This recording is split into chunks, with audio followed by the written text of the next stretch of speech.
All right, there's three of us in a very small room, and on today's edition of the Thrive Time Show, we're going to talk about what I do and I have been doing since 2005 to help business owners like you to grow. So I'm joined here with Jordan, Austin, Team America. Then now, without any further ado, this is what we do to help businesses like yours grow. Some shows don't need a celebrity narrator to introduce the show, but this show does. In a world filled with endless opportunities, why would two men who have built 13 multi-million-dollar businesses altruistically invest 5 hours per day to teach you the best practice business systems and moves that you can use? Because they believe in you, and they have a lot of time on their hands. They started from the bottom, now they're here. It's the Thrive Time Show starring the former U.S. Small Business Administration's Entrepreneur of the Year, Clay Clark, and the entrepreneur trapped inside an optometrist's body, Dr. Robert Zillner. 2 men, 8 kids, co-created by 2 different women, 13 multi-million-dollar businesses. We started from the bottom, now we're here. We started from the bottom, and we'll show you how to get here. Started from the bottom, now we're here. We started from the bottom, now we're here. Mr. Clyde started from the bottom, and now we're at the top, teaching you the systems to get what we got. Colton Dixon's on the hooks, I break down the books. Z's bringing some wisdom and the good looks. As the father of 5, that's why I'm alive. So if you see my wife and kids, please tell them hi. It's the CNC up on your radio, and now 3, 2, 1, here we go. We started from the bottom, now we're here. We started from the bottom, and we'll show you how to get here. Started from the bottom, now we're here. We started from the bottom, now we're here. We started from the bottom, now we're here. We started from the bottom, and we'll show you how to get here. Started from the bottom, now we're here. We started from the bottom. I learned at the Academy, Kings Point in New York. Acta non verba. Watch what a person does, not what they say. All right, Thrive Nation, on today's show, we're going to be breaking down what Robert Kiyosaki has recently been talking about. Robert Kiyosaki, the best-selling author, the New York Times best-selling author and real estate investment guru, has recently been talking more and more about acta non verba. You say, what's acta non verba? Well, one, it's Latin, so don't get too concerned there, but it's acta. Again, this acta non verba. What it means is action. You need to watch what people do and not what they say. That's the idea. Watch what somebody does and not what they say. Hi, I'm Ryan Wimpy. And I'm Rachel Wimpy, and the name of our business is Tip Top Canine. Our business is a dog training business. We help people with behavioral issues and teach their dog how to listen. When I was learning to become a dog trainer, we didn't learn anything about internet marketing or advertising or anything at all. Just dog training. And that's what's so great about working with Clay and his team, because they do it all for us. So that we can focus on our passion, and that's training dogs. Clay and his team here, they're so enthusiastic. Their energy is off the charts. Never a dull moment here at Thrive. We've been working with Clay and his team for the last 5 months, 2 of which have been our biggest months ever. 1, our biggest gross by 35%. Clay's helped us make anything from brochures to stickers, new business cards, new logos, scripts for phones, script for email, script for text message, scripting for everything. How I would describe the weekly meetings with Clay and his team are awesome. They're so effective. It's worth every minute.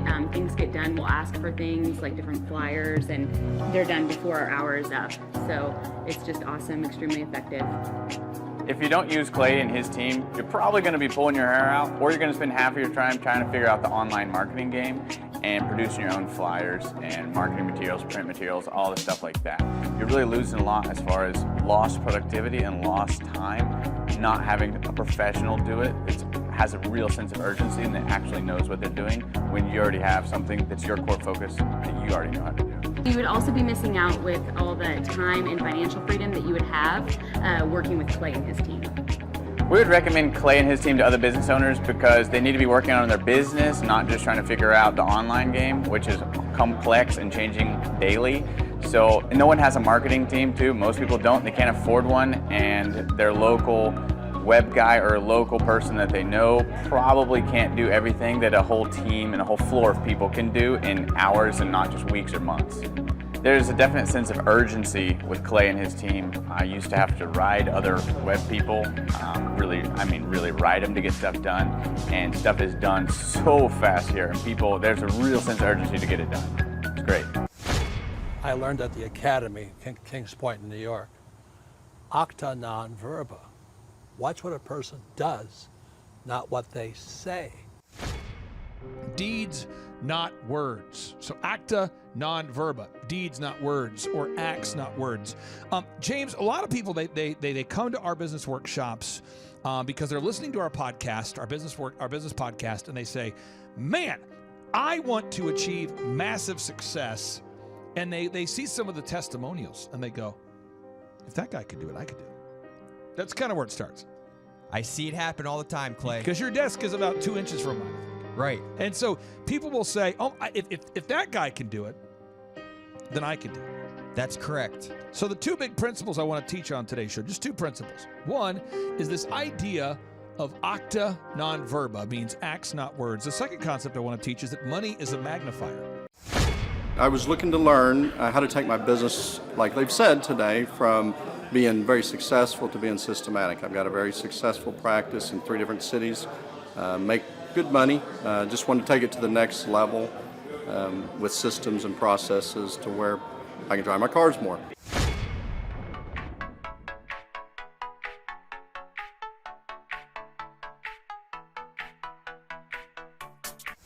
Paul Hood. I have been a CPA for 33 years. And what kind of growth have you and your great team had here over the past, let's say, 5-6 years? For the last 5, when I met you 5 years ago, we were doing $3 million. This year we'll do $24 million. Which is more than, and he's an accountant. So we're going to talk about that. So Paul introduced me to Bob because he said there's a guy that came into my office looking to raise some capital. I think that was the thing. And he needed to get some sales going. That's how.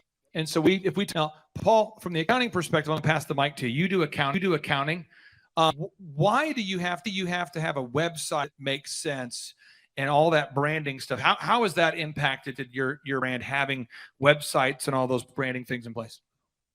Well, when I met you, like most CPAs, I thought my clients only come from referrals, but we get 500 leads in a 2-month period every month just off of Google.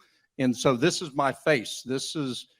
We have 17 offices across 4 states. We have in every state, but this is our face. Like what you were saying, it's visual, and it also us to say why we're different.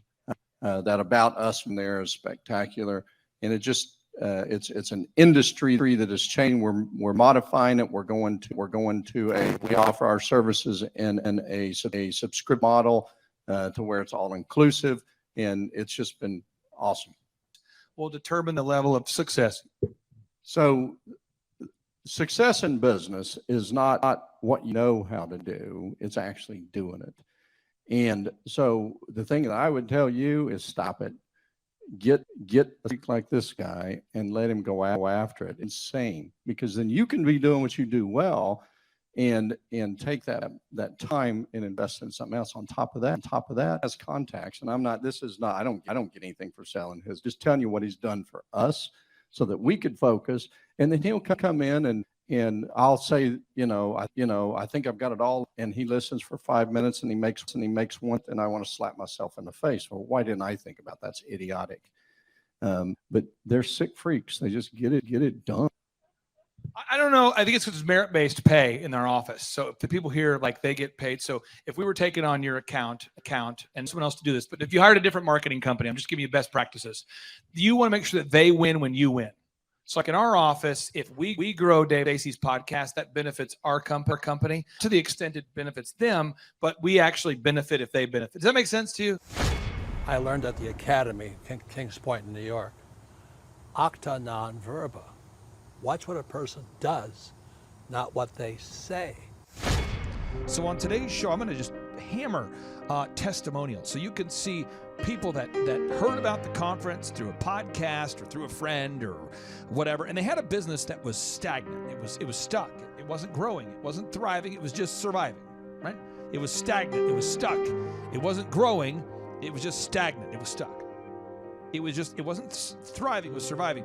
And they heard about the podcast, they heard about the conference, they heard about the success stories, and they came to the conference. That's step one. They came to the conference. And by the way, if you go to thrivetimeshow.com, thrivetimeshow.com, you can name your price for all the workshops I do. We want to make it affordable for everybody. So they came out to the in-person 2-day workshop. They went to Thrive Time Show. They requested a ticket. We called them, got them their ticket. Then, James, we interviewed them after the conference, and we said, how was it? Hey, I'm Ryan Wimpy. I'm originally from Tulsa, born and raised here. I've definitely learned a lot about life design and making sure the business serves you. The goal setting, well, it's not like it's somewhat basic stuff. Making sure we have different goals for every part of your life is super important. Also, the linear workflow. The linear workflow for us in getting everything out on paper and documented is really important. Like we have workflows that are kind of all over the place, so having linear workflow and seeing that mapped out on multiple different boards is pretty awesome. That's really helpful for me. The atmosphere here is awesome. I definitely just stared at the walls, figuring out how to make my facility look like this place. This place rocks. It's invigorating. The walls are super, it's just very cool. The atmosphere is cool. The people are nice. It's a pretty cool place to be. Very good learning atmosphere. I literally want to model it and steal everything that's here at this facility and basically create it just on our business side. I learned at the Academy, Kings Point in New York, acta non verba. Watch what a person does, not what they say.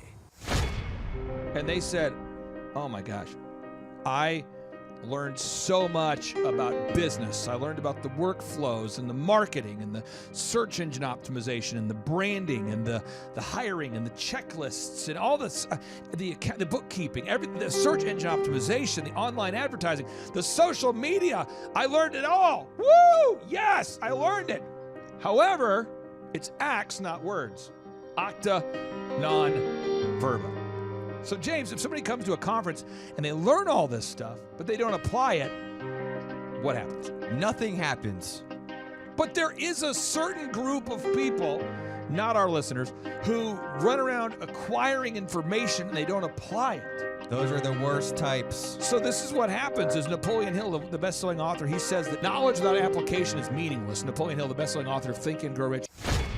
Hi, I'm Aaron Antis with Shaw Homes. I first heard about Clay through a mortgage lender here in town who had told me what a great job he had been doing for them, and I actually noticed he was driving a Lamborghini all of a sudden, so I was willing to listen. In my career, I've sold a little over $800 million in real estate. So honestly, I thought I kind of knew everything about marketing and homes. And then I met Clay, and my perception of what I knew and what I could do definitely changed. After doing $800 million in sales over a 15-year career, I really thought I knew what I was doing. I've been managing a large team of salespeople for the last 10 years here with Shaw Homes. And I mean, we've been a company that's been in business for 35 years. We've become one of the largest builders in the Tulsa area, and that was without Clay. So when I came to know Clay, I really thought, man, there's not much more I need to know, but I'm willing to listen. The interesting thing is our internet leads from our website has actually, in a 4-month period of time, has gone from somewhere around 10 to 15 leads in a month to 180 internet leads in a month. Just from the few things that he's shown us how to implement that I honestly probably never would have come up with on my own. So I got a lot of good things to say about the system that Clay put in place with us. And it's just been an incredible experience. I am very glad that we met and had the opportunity to work with Clay. So the interaction with the team and with Clay on a weekly basis is honestly very enlightening. One of the things that I love about Clay's perspective on things is that he doesn't come from my industry. He's not somebody who's in the home building industry. I've listened to all the experts in my field. Our company has paid for me to go to seminars, international builder shows, all kinds of places where I've had the opportunity to learn from the experts in my industry. But the thing that I found working with Clay is that he comes from such a broad spectrum of working with so many different types of businesses that he has a perspective that's difficult for me to gain because I get so entrenched in what I do, I'm not paying attention to what other leading industry experts are doing, and Clay really brings that perspective for me. It is very valuable time every week when I get that hour with him. From my perspective, the reason that any business owner who's thinking about hooking up with Thrive needs to definitely consider it is because the results that we've gotten in a very short period of time are honestly monumental. It has really exceeded my wildest expectation of what he might be able to do. I came in skeptical because I'm very pragmatic, and as I've gone through the process over just a few months, I've realized it's probably one of the best moves we've ever made. I think a lot of people probably feel like they don't need a business or marketing consultant because they maybe are a little bit prideful and like to think they know everything. I know that's how I felt coming in. I mean, we're a big company that's definitely one of the largest in town. And so we kind of felt like we knew what we were doing. And I think for a lot of people, they let their ego get in the way of listening to somebody that might have a better or different perspective than theirs. I would just really encourage you, if you're thinking about working with Clay, I mean, the thing is, it's month to month. Go give it a try and see what happens. I think in the 35-year history of Shaw Homes, this is probably the best thing that's happened to us. And I know if you give them a shot, I think you'll feel the same way. I know for me, the thing I would have missed out on if I didn't work with Clay is I would have missed out on literally an 1,800% increase in our internet leads. Going from 10 a month to 180 a month, that would have been a huge financial decision to just decide not to give it a shot. I would absolutely recommend Clay Clark to anybody who's thinking about working with somebody in marketing. I would skip over anybody else you were thinking about, and I would go straight to Clay and his team. I guarantee you're not going to regret it because we sure haven't. I learned at the academy, Kings Point in New York, acta non verba. Watch what a person does, not what they say. Knowledge without application is meaningless. So, James, if somebody comes to a conference and they learn all this and they don't apply it, that doesn't matter because the idea is acta non verba, acts not words. So if people come to this conference, you're going to see testimonies of people who came to the conference and they say, wow, I had no idea that this was possible. And then you're going to see people, I'm going to show you testimonials of people that applied what we taught them. People that have grown their accounting practice. Now, by the way, in accounting practice, this is not someone who has invented the concept of accounting. There's other accounting. This just in. There are other accountants. My business consists, I'm a CPA and a financial advisor, and we're very successful. I wanted to go from successful to systematic. I wanted to learn systems and processes so that the business can run without me.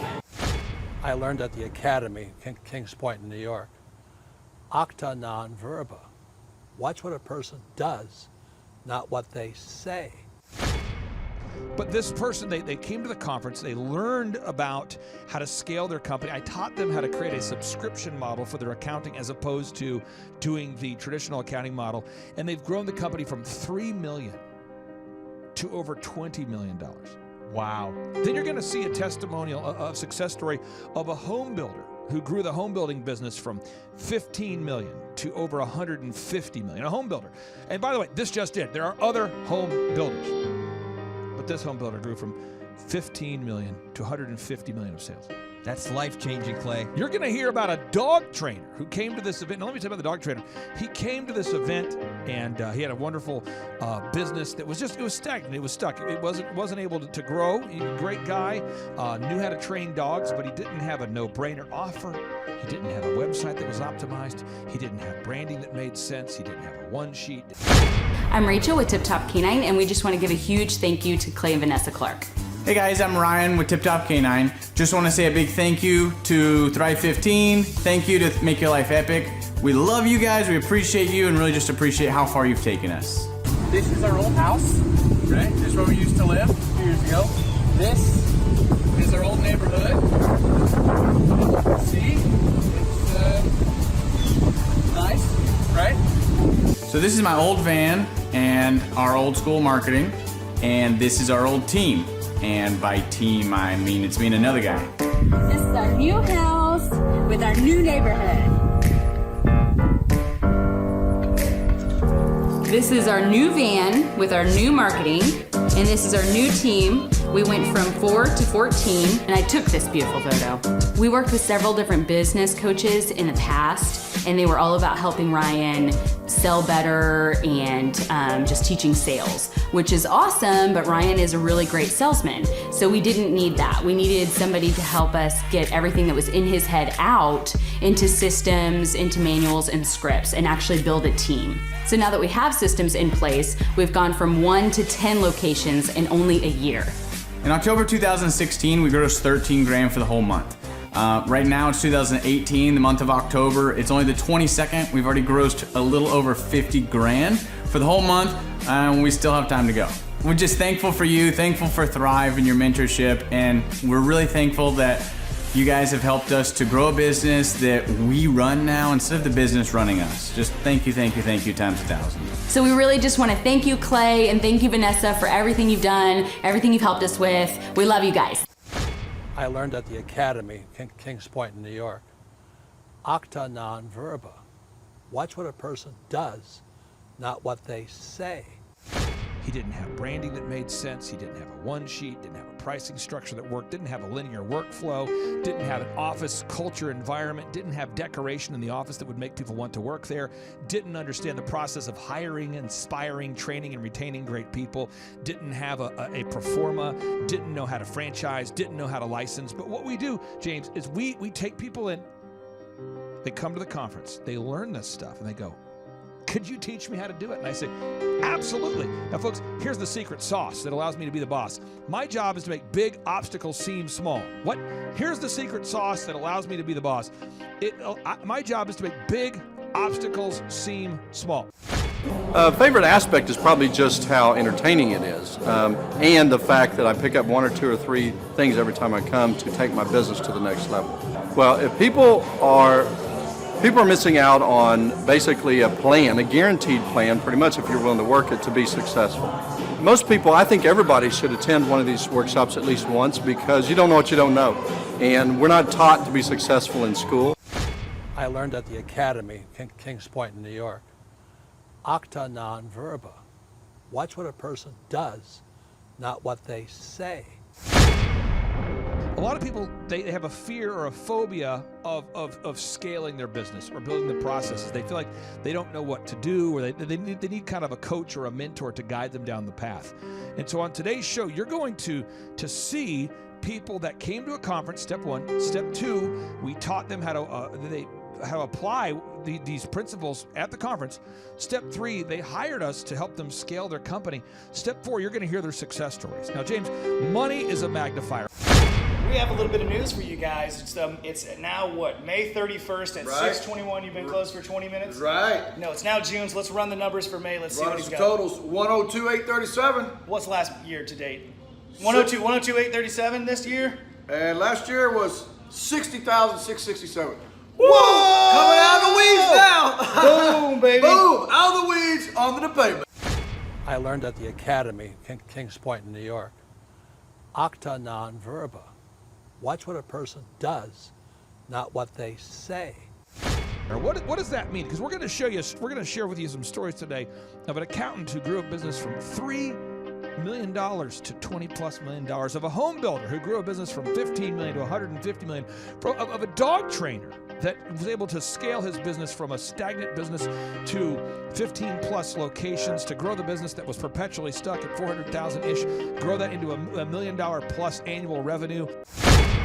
This year's sales for this week. So this is the same week last year.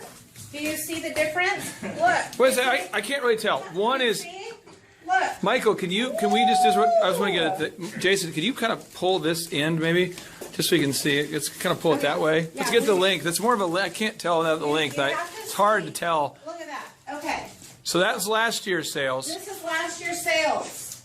And the total is a mere $4,711.73. Same week this year, 2015. The total is, read it, Michael. $11,313.50. Oh, boom! There it is. What? Awesome. Hello, my name is Charles Kolaw with Kolaw Fitness. Today I want to tell you a little bit about Clay Clark and how I know Clay Clark. Clay Clark has been my business coach since 2017. He's helped us grow from 2 locations to now 6 locations. We're planning to do 7 locations in 7 years and then franchise. And Clay has done a great job of helping us navigate anything that has to do with like running the business, building the systems, the checklists, the workflows, the audits, how to navigate lease agreements, how to buy property, how to work with brokers and builders. This guy is just amazing. He's this kind of guy has worked in every single industry. He's written books with like Lee Crockrell, head of Disney, with the 40,000 cast members. He's friends with like Mike Lindell. He does Reawaken America tours, where he does these tours all across the country, where 10,000 or more people show up to some of these tours. On the day-to-day, he does anywhere from about 160 companies. He's at the top. He has a team of business coaches, videographers, and graphic designers and web developers, and they run 160 companies every single week. So think of this guy with a team of business coaches running 160 companies. So in the weekly, he's running 160 companies.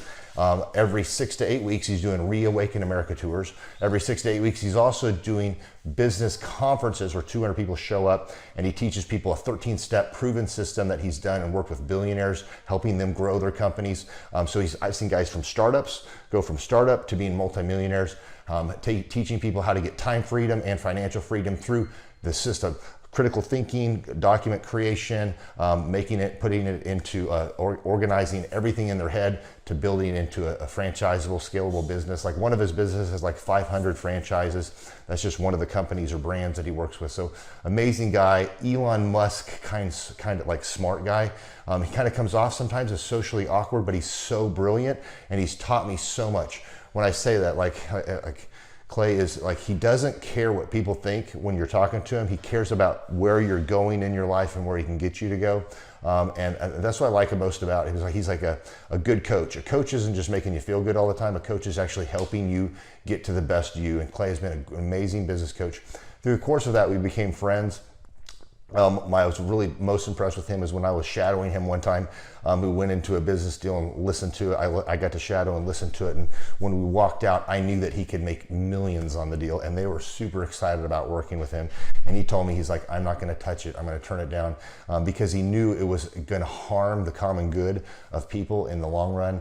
And the guy's integrity just really wowed me. It brought tears to my eyes to see that this guy, his highest desire was to do what's right. And anyways, just an amazing man. So anyways, impacted me a lot. He's helped navigate anytime I've got nervous or worried about how to run the company, or navigating competition and an economy that's like, I remember we got closed down for 3 months. He helped us navigate on how to stay open, how to get back open, how to just survive through all the COVID shutdowns, lockdowns, because our clubs were all closed for 3 months, and you have $350,000 of bills you've got to pay, and we have no accounts receivable. He helped us navigate that, and of course we were conservative enough that we could afford to take that on for a period of time. But it was, anyways, great man. I'm very impressed with him. So Clay, thank you for everything you're doing, and I encourage you, if you haven't ever worked with Clay, work with Clay. He's going to help magnify you, and there's nobody I have ever met that has the ability to work as hard as he does. He probably sleeps 4, maybe 6 hours a day, and literally the rest of the time he's working, and he can outwork everybody in the room every single day, and he loves it. So anyways, this is Charles Kolaw with Kolaw Fitness. Thank you, Clay, and anybody out there that's wanting to work with Clay, it's a great opportunity to ever work with him. So you guys have a blessed one. This is Charles Kolaw. We'll see you guys. I learned at the Academy, Kings Point in New York, acta non verba. Watch what a person does, not what they say. When I say money's a magnifier, James, what does that mean? It means if you're already a great person, the money will allow you to do greater things. And if you're not a great person, you're going to do things that are you're going to do more of the bad stuff. Right.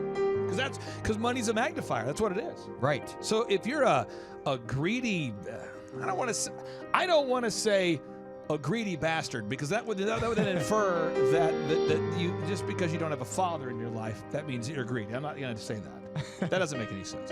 But if you're somebody who's greedy, the Bible states, for the love of money is the root of all evil. It says, for the love of money is the root of all evil. Not money itself. It's not. The money is just a tool, and people that are obsessed with money itself become a tool of the money.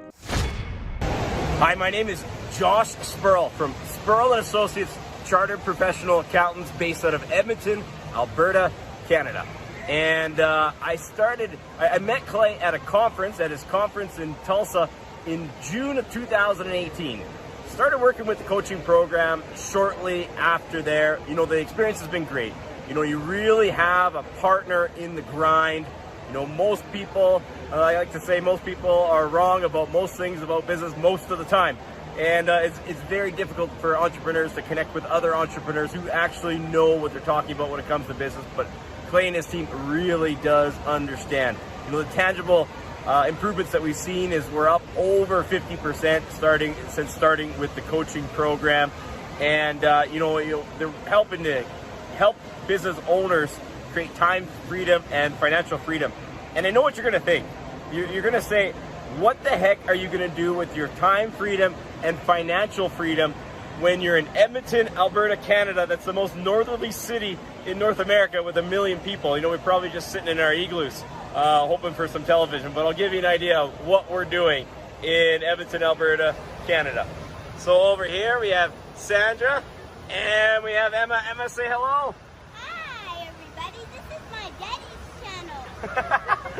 Emma really likes any video, so let's give it let's see what actually the time freedom and financial freedom can do for you in Edmonton.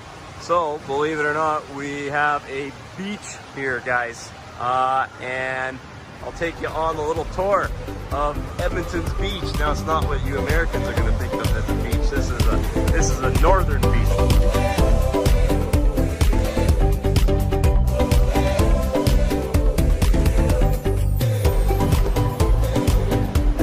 Got a really cool slide here. I don't know if you can see this purple slide. This purple slide that you're looking at here is a full loop-to-loop. It knocks you completely upside down when you go into it. Let's see if I can get the right angle here. That does not appear physically possible, but it really is going to knock you upside down. Went on it last time, and here is the Edmonton beach. This is a northern beach.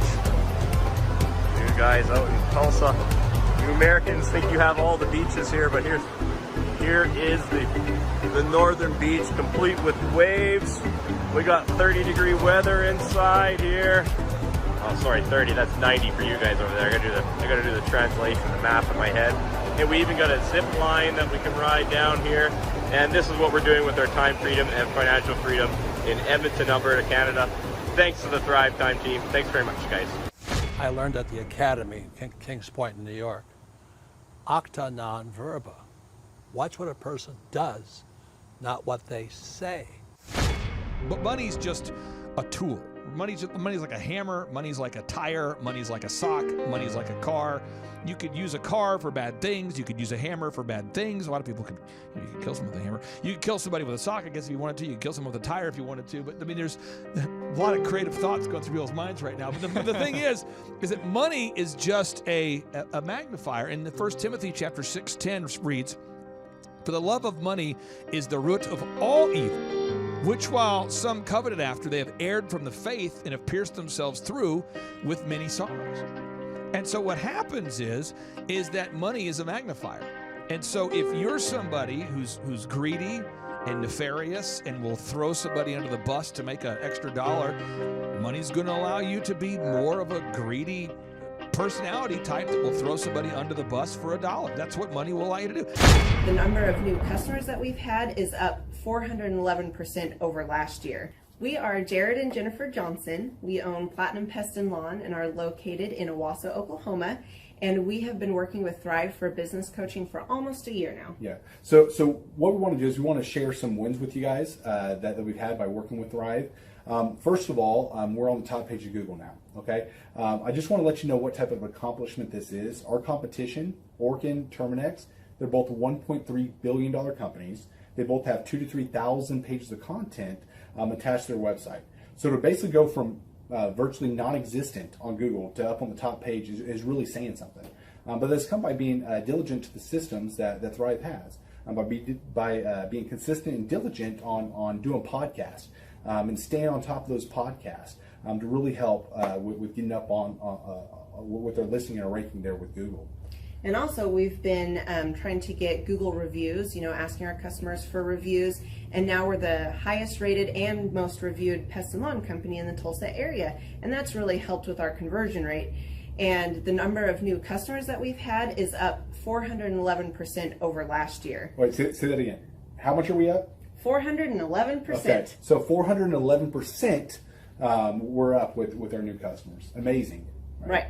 So not only do we have more customers calling in, we're able to close those deals at a much higher rate than we were before. Right now, our closing rate is about 85%, and that's largely due to, first of all, like our Google reviews that we've gotten people really see that our customers are happy, but also we have a script that we follow. And so when customers call in, they get all the information that they need. That script has been refined time and time again.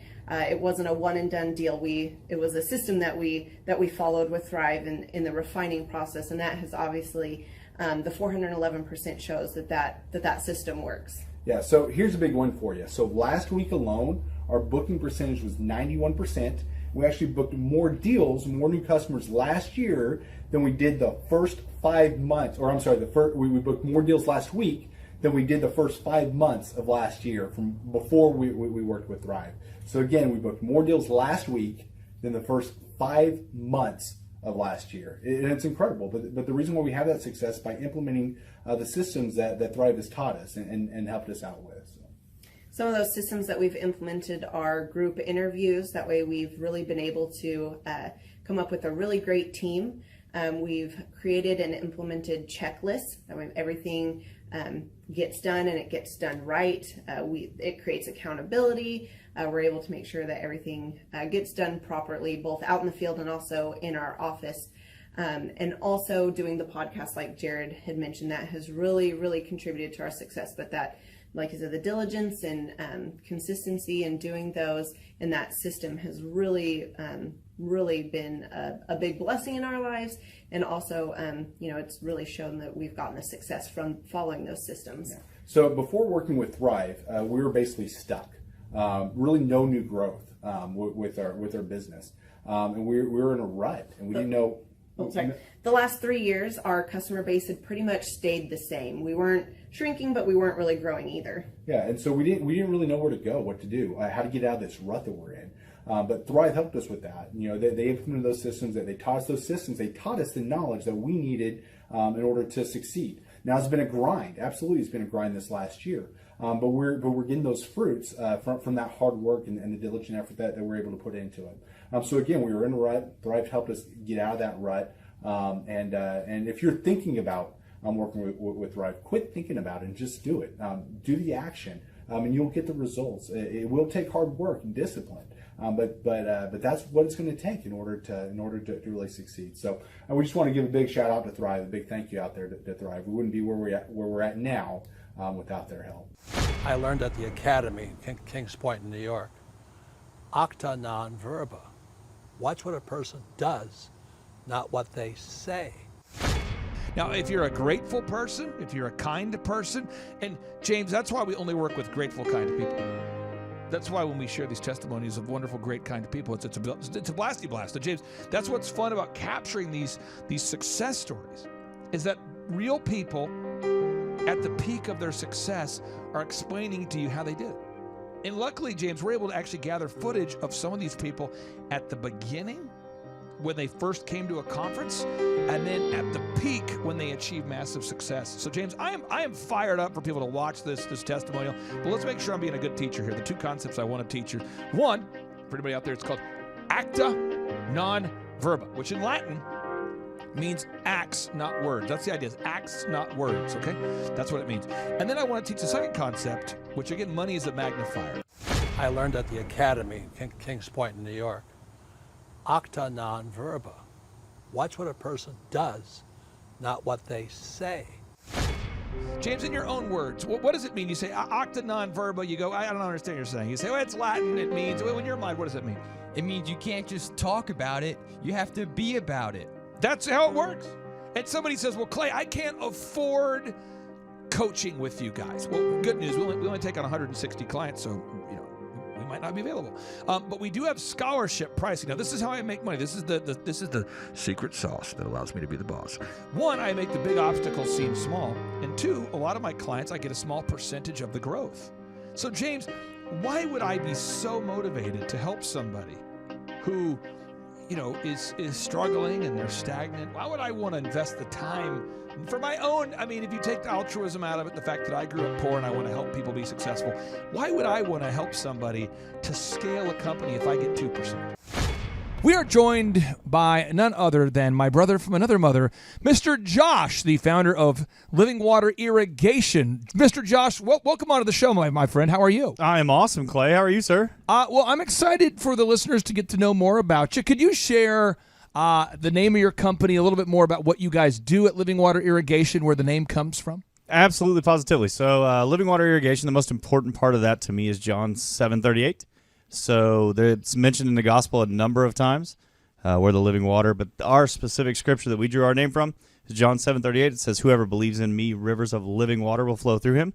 We have a very distinct vision as a company on who we are and what we want to do. And I believe that I was put here to go make some money to give it away. And I'm not going to ask you for the specific details of your career and how you started the business as far as a linear timeline, but how long has this particular business been around? We've been around just 2 years, sir. 2 years. And you guys, we first met. How did we first meet? I came in and y'all started coaching me over the Thrive 15. And do you remember when that was approximately and how you first heard about us? So it would have been October or November of 17. October or November of 17. Yes, sir. And in terms of your growth as a company, how much have you grown this year?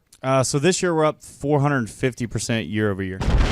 So now that you're implementing this program, you're getting more calls, right? Are you getting more calls? Absolutely. Sales are going up. You're gathering reviews from your real customers, adding content to the website, adding a gallery of work. So I'm going to actually take a minute and make you really uncomfortable, Clay. Nice. So when we started with y'all, it was awesome. We had a little company, just me and one dude and one little van. Yeah.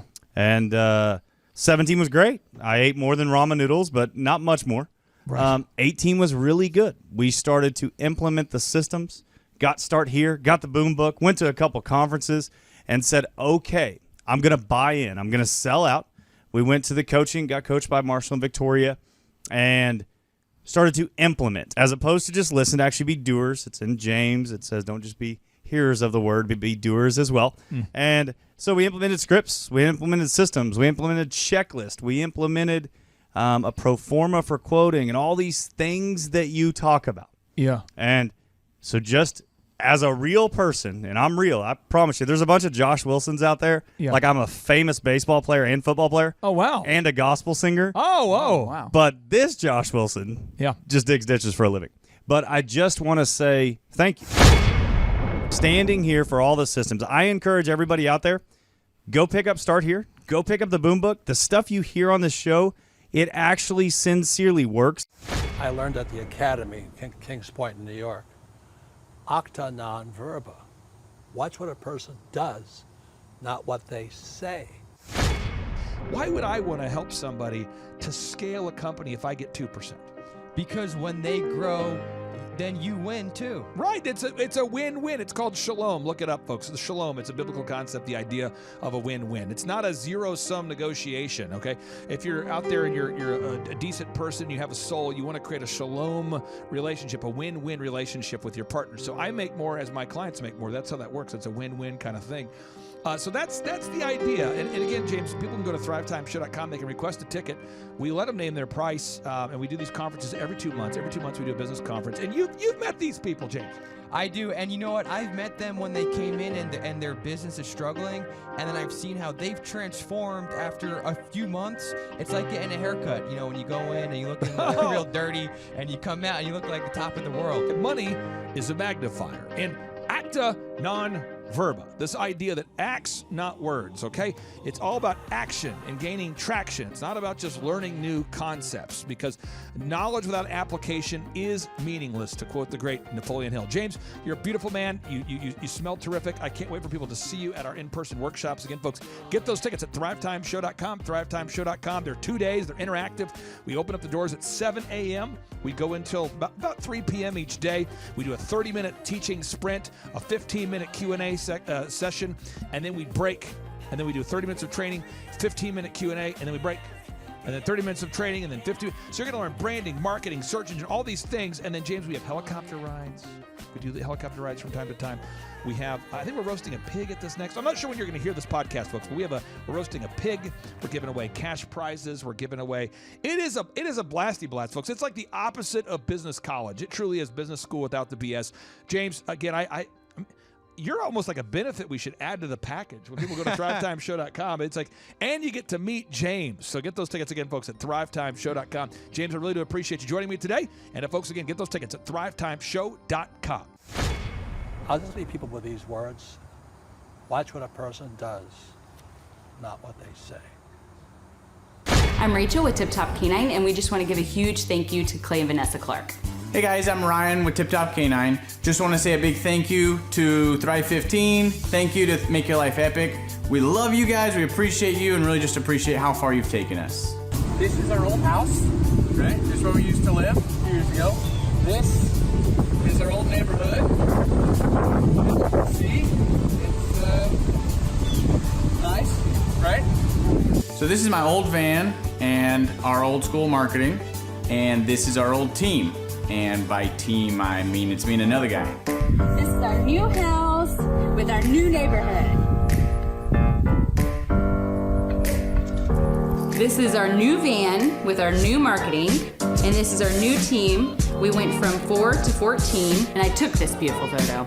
We worked with several different business coaches in the past, and they were all about helping Ryan sell better and just teaching sales, which is awesome, but Ryan is a really great salesman. So we didn't need that. We needed somebody to help us get everything that was in his head out into systems, into manuals and scripts, and actually build a team. So now that we have systems in place, we've gone from 1 to 10 locations in only a year. In October 2016, we grossed 13 grand for the whole month. Right now it's 2018, the month of October. It's only the 22nd. We've already grossed a little over 50 grand for the whole month, and we still have time to go. We're just thankful for you, thankful for Thrive and your mentorship, and we're really thankful that you guys have helped us to grow a business that we run now instead of the business running us. Just thank you times 1,000. Whoa. The Thrive Time Show 2-day interactive business workshops are the world's highest rated and most reviewed business workshops, because we teach you what you need to know to grow. You can learn the proven 13-point business systems that Dr. Zellner and I have used over and over to start and grow successful companies. I mean, we get into the specific steps on what you need to do to optimize your website. We're going to teach you how to fix your conversion rate. We're going to teach you how to do a social media marketing campaign that works. How do you raise capital? How do you get a small business loan? We teach you everything you need to know here during a 2-day, 15-hour workshop. It's all here for you. You work every day in your business, but for 2 days you can escape and work on your business and build these proven systems, so now you can have a successful company that will produce both the time freedom and the financial freedom that you deserve.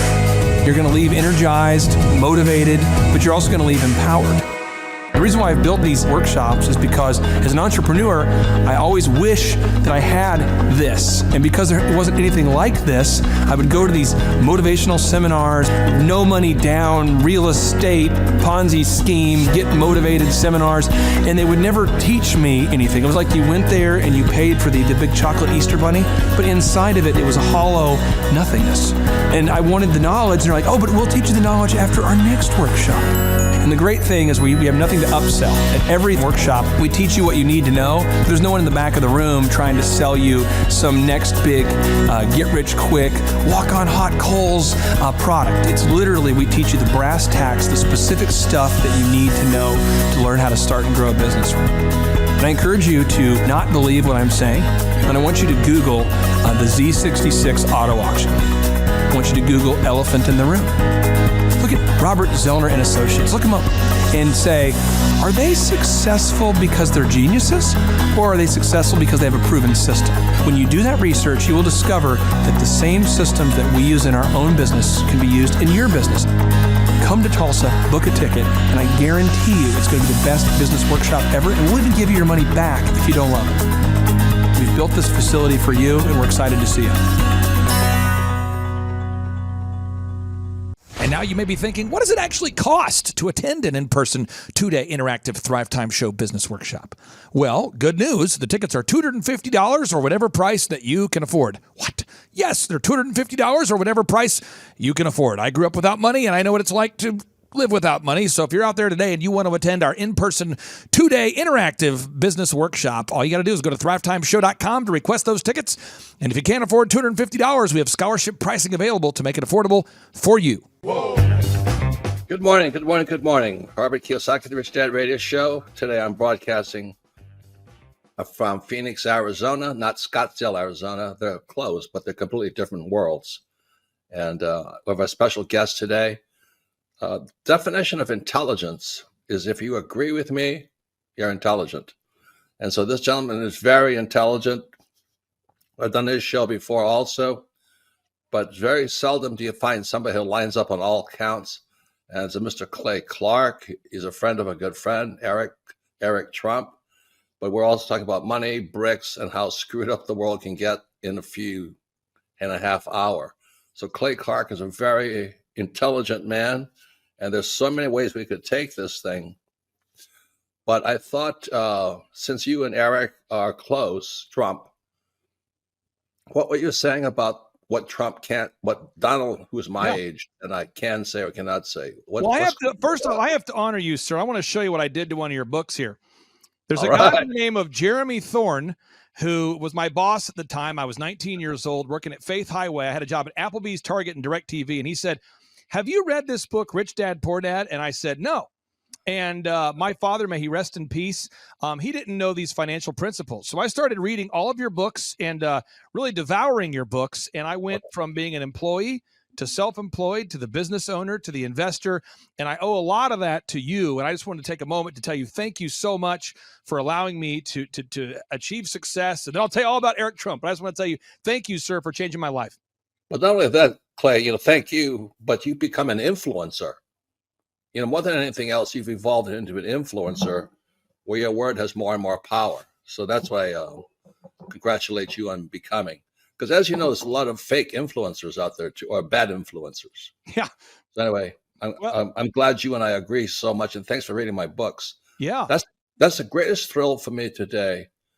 Not a thrill, but recognition is when people, young men especially, come up and say, I read your book, changed my life. I'm doing this, I'm doing this, I'm doing this. I learned at the Academy, Kings Point in New York, acta non verba. Watch what a person does, not what they say. Oh, look at this cute baby. What a great baby. Quality baby. That's a healthy baby. Okay. Thrive Nation, on today's show, I'm very excited for you to hear this success story about this wonderful couple that, Sean, I would describe them as they are killing the game in the most nonviolent way possible. They're killing the game. Yeah. In the most nonviolent way possible. They are blowing up in a good way. Folks, I'm telling you, these folks are really growing their business. And what makes them great is they're really kind, hardworking, diligent people, and we're honored to serve them. We've got Jenny and Mike here joining us. Jenny and Mike, welcome to the Thrive Time Show. How are you two? Hi, thank you. Good. We're doing well.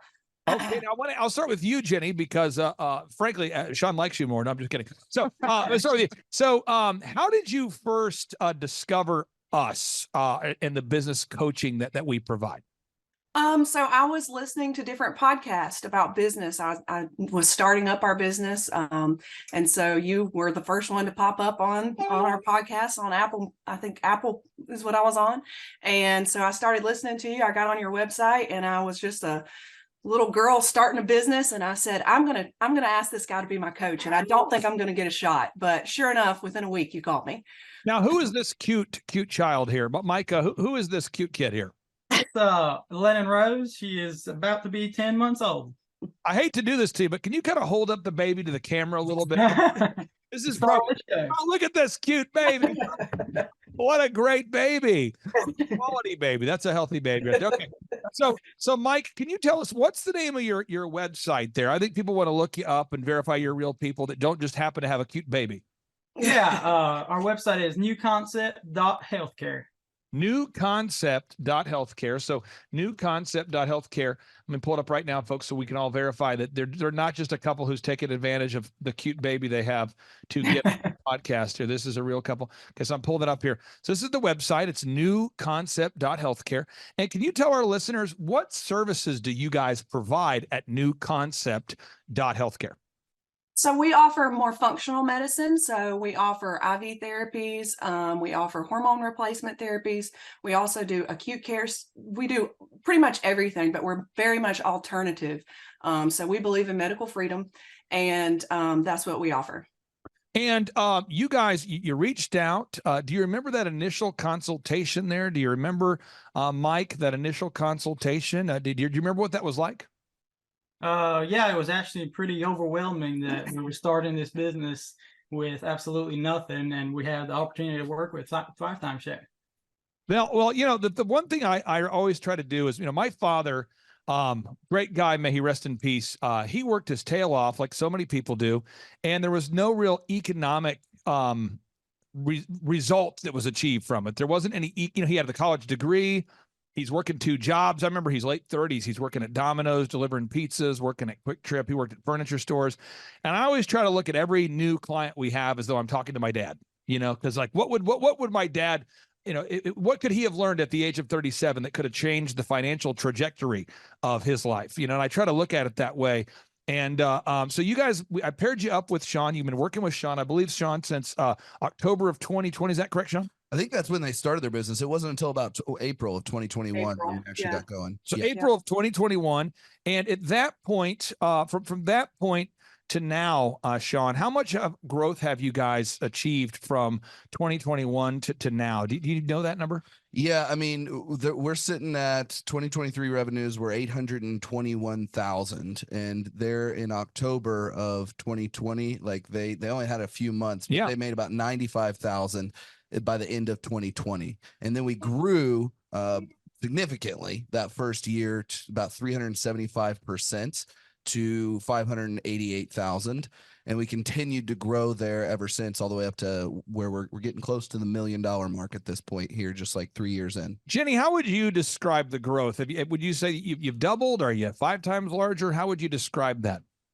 Oh no, I definitely feel the growth. There's been some growing pains, and you guys have helped us through that too. So it's been amazing. It's been amazing to help people, because that's what I'm passionate about. And you guys have really helped us expand and tell people what we're about. So step one here, we do this with all the clients. I'm gonna walk people through the steps. We really needed to nail down your branding, and that's a big thing, because you know branding is to humans what clothing is. So as an example, you know, you wake up today, folks, if you run around and you're streaking through life, you're probably not going to get a lot of conversations started. So we all have to be intentional about, you know, what are we going to wear? Are we going to wear a tie? Are we going to wear a polo? Are we going to do makeup? Are we not? So people, they judge us based on our appearance. And so we really had to get a website built. We had to optimize the online brand. Jenny, we do it all included for our clients, so we don't refer you to another vendor. We do it all. Can you talk about the impact that has made on the business? Oh, for sure. Just the website itself, it looks so great. We would have never been able to make it look that great.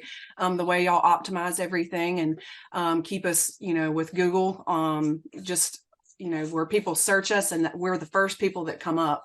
And that's actually how we've established our business and started offering some of the things that we offer is because of the tags that we have.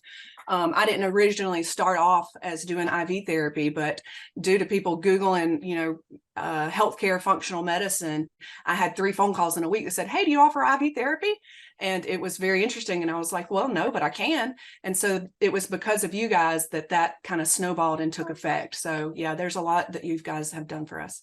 Now, Sean, when working with these wonderful clients here, I'll pick on Mike here. You always say great things about Mike and Jenny. You're always, what makes them good to work with? Because I want to make sure for anybody out there, if you go to thrivetimeshow.com, I consistently offer a free 13-point assessment. I've been doing that since 2005. I do it without reservation. There's no obligation, but there's usually about 1 to 2 knuckleheads a week that will fill out the form, and probably 20 really great people that fill out the form. And then we only take on 160 clients. And so I don't want anyone to waste their time. What makes Mike so great to work with? Well, Clay, I mean, when I first started coaching, you taught me about these 2 types of business owners. There's the happy hopers out there, and then there's the diligent doers. And I think these guys are a great example of the diligent doer. They continually apply effort to work on their business, not just in their business. They consistently show up to their meetings. They track all of the critical numbers of their business, and they're aware of what's going on with all of their employees. They're paying attention to all the little things going on. They're keeping all the plates spinning, and they ask great questions. They actually really do make a great effort consistently to apply our systems and help their business grow. And it's been working. So step 1, we get the branding nailed down. That's the website, the print pieces, the logos, the business cards. But then you have to develop that online reputation. Now that can be a tough thing to do, Jenny. And I'll just, this isn't a backhanded compliment. I'm just saying, but for people that are humble and very kind, of which I would put Jenny in that category, sometimes asking for reviews is more difficult because you almost feel like you're self-promoting. I've never had this conversation with you, but has that been difficult for you to ask people to give you video reviews and Google reviews after you provided the service, or was that easy for you to do? It's not easy. It still isn't easy. Okay. It is. It's difficult because you feel like you're begging for something, even though you did the right thing. Yeah. So it's difficult for me. It's just my personality type, but we get it done anyways. I'll find this for the diligent, kind customers we work with. It's very difficult sometimes to ask for those objective reviews from real customers. And I find that from my clients I've worked with that are sort of like self-described barbarians. I had a guy years ago I worked with. I won't mention his name or his industry, but I'll just say he's obsessed with physical fitness. And he told me, he says, "I'm kind of a business barbarian. You tell me what to do and I will slay the dragons." And I'm like, okay, you need to get Google reviews from everybody you've ever, worked with. And he's like, "Oh, I'm on it." And this guy's just shamelessly calling through his phone and just lighting people up going, "Give me a review. Come on, give me a review. Why will you not give me it?" I'm like, go ahead, dial it down a little bit. So again, you guys are humble, diligent doers. You're the ideal person here. So I appreciate you sharing that. The next thing we had to do is we had to create a no-brainer. Now, a no-brainer is an offer so good, so amazing, that people simply cannot say no to it. Now, I won't mention the name of the company, but I worked years ago, and I still work with this company. They're a medical company. They're doing well now. And for whatever reason, they put on their website, first initial consult, $497.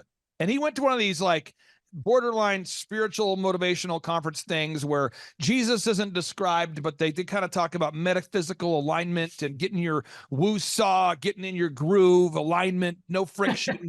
And he came back and he's like, "Clay, I believe in the 7th number of completion." I go, I agree. He says 4 is the number that's urgent. I'm like, okay. And I go, what?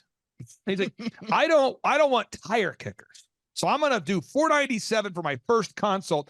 That way I don't deal with the tire kickers. And I'm like, "Doc, I love you so much. You're a doctor. I love it. You don't have any customers though. That's why you came to me. You don't have any customers. So why don't you do a first free consult?" He's like, "I'm not going to do it. I'm going to kick out Sean the tire kicker." So I'm sure you've never seen this with a client. Oh, never. And so now what makes it worse is his wife also went to the Metaphysical Alignment Motivational Jackassery Festival. And she was like, 497 is the number. I had a dream about it. I'm like, yeah, because you probably talked about it all weekend. You probably are subconsciously thinking about it. You're probably creating a neural pathway related to 497.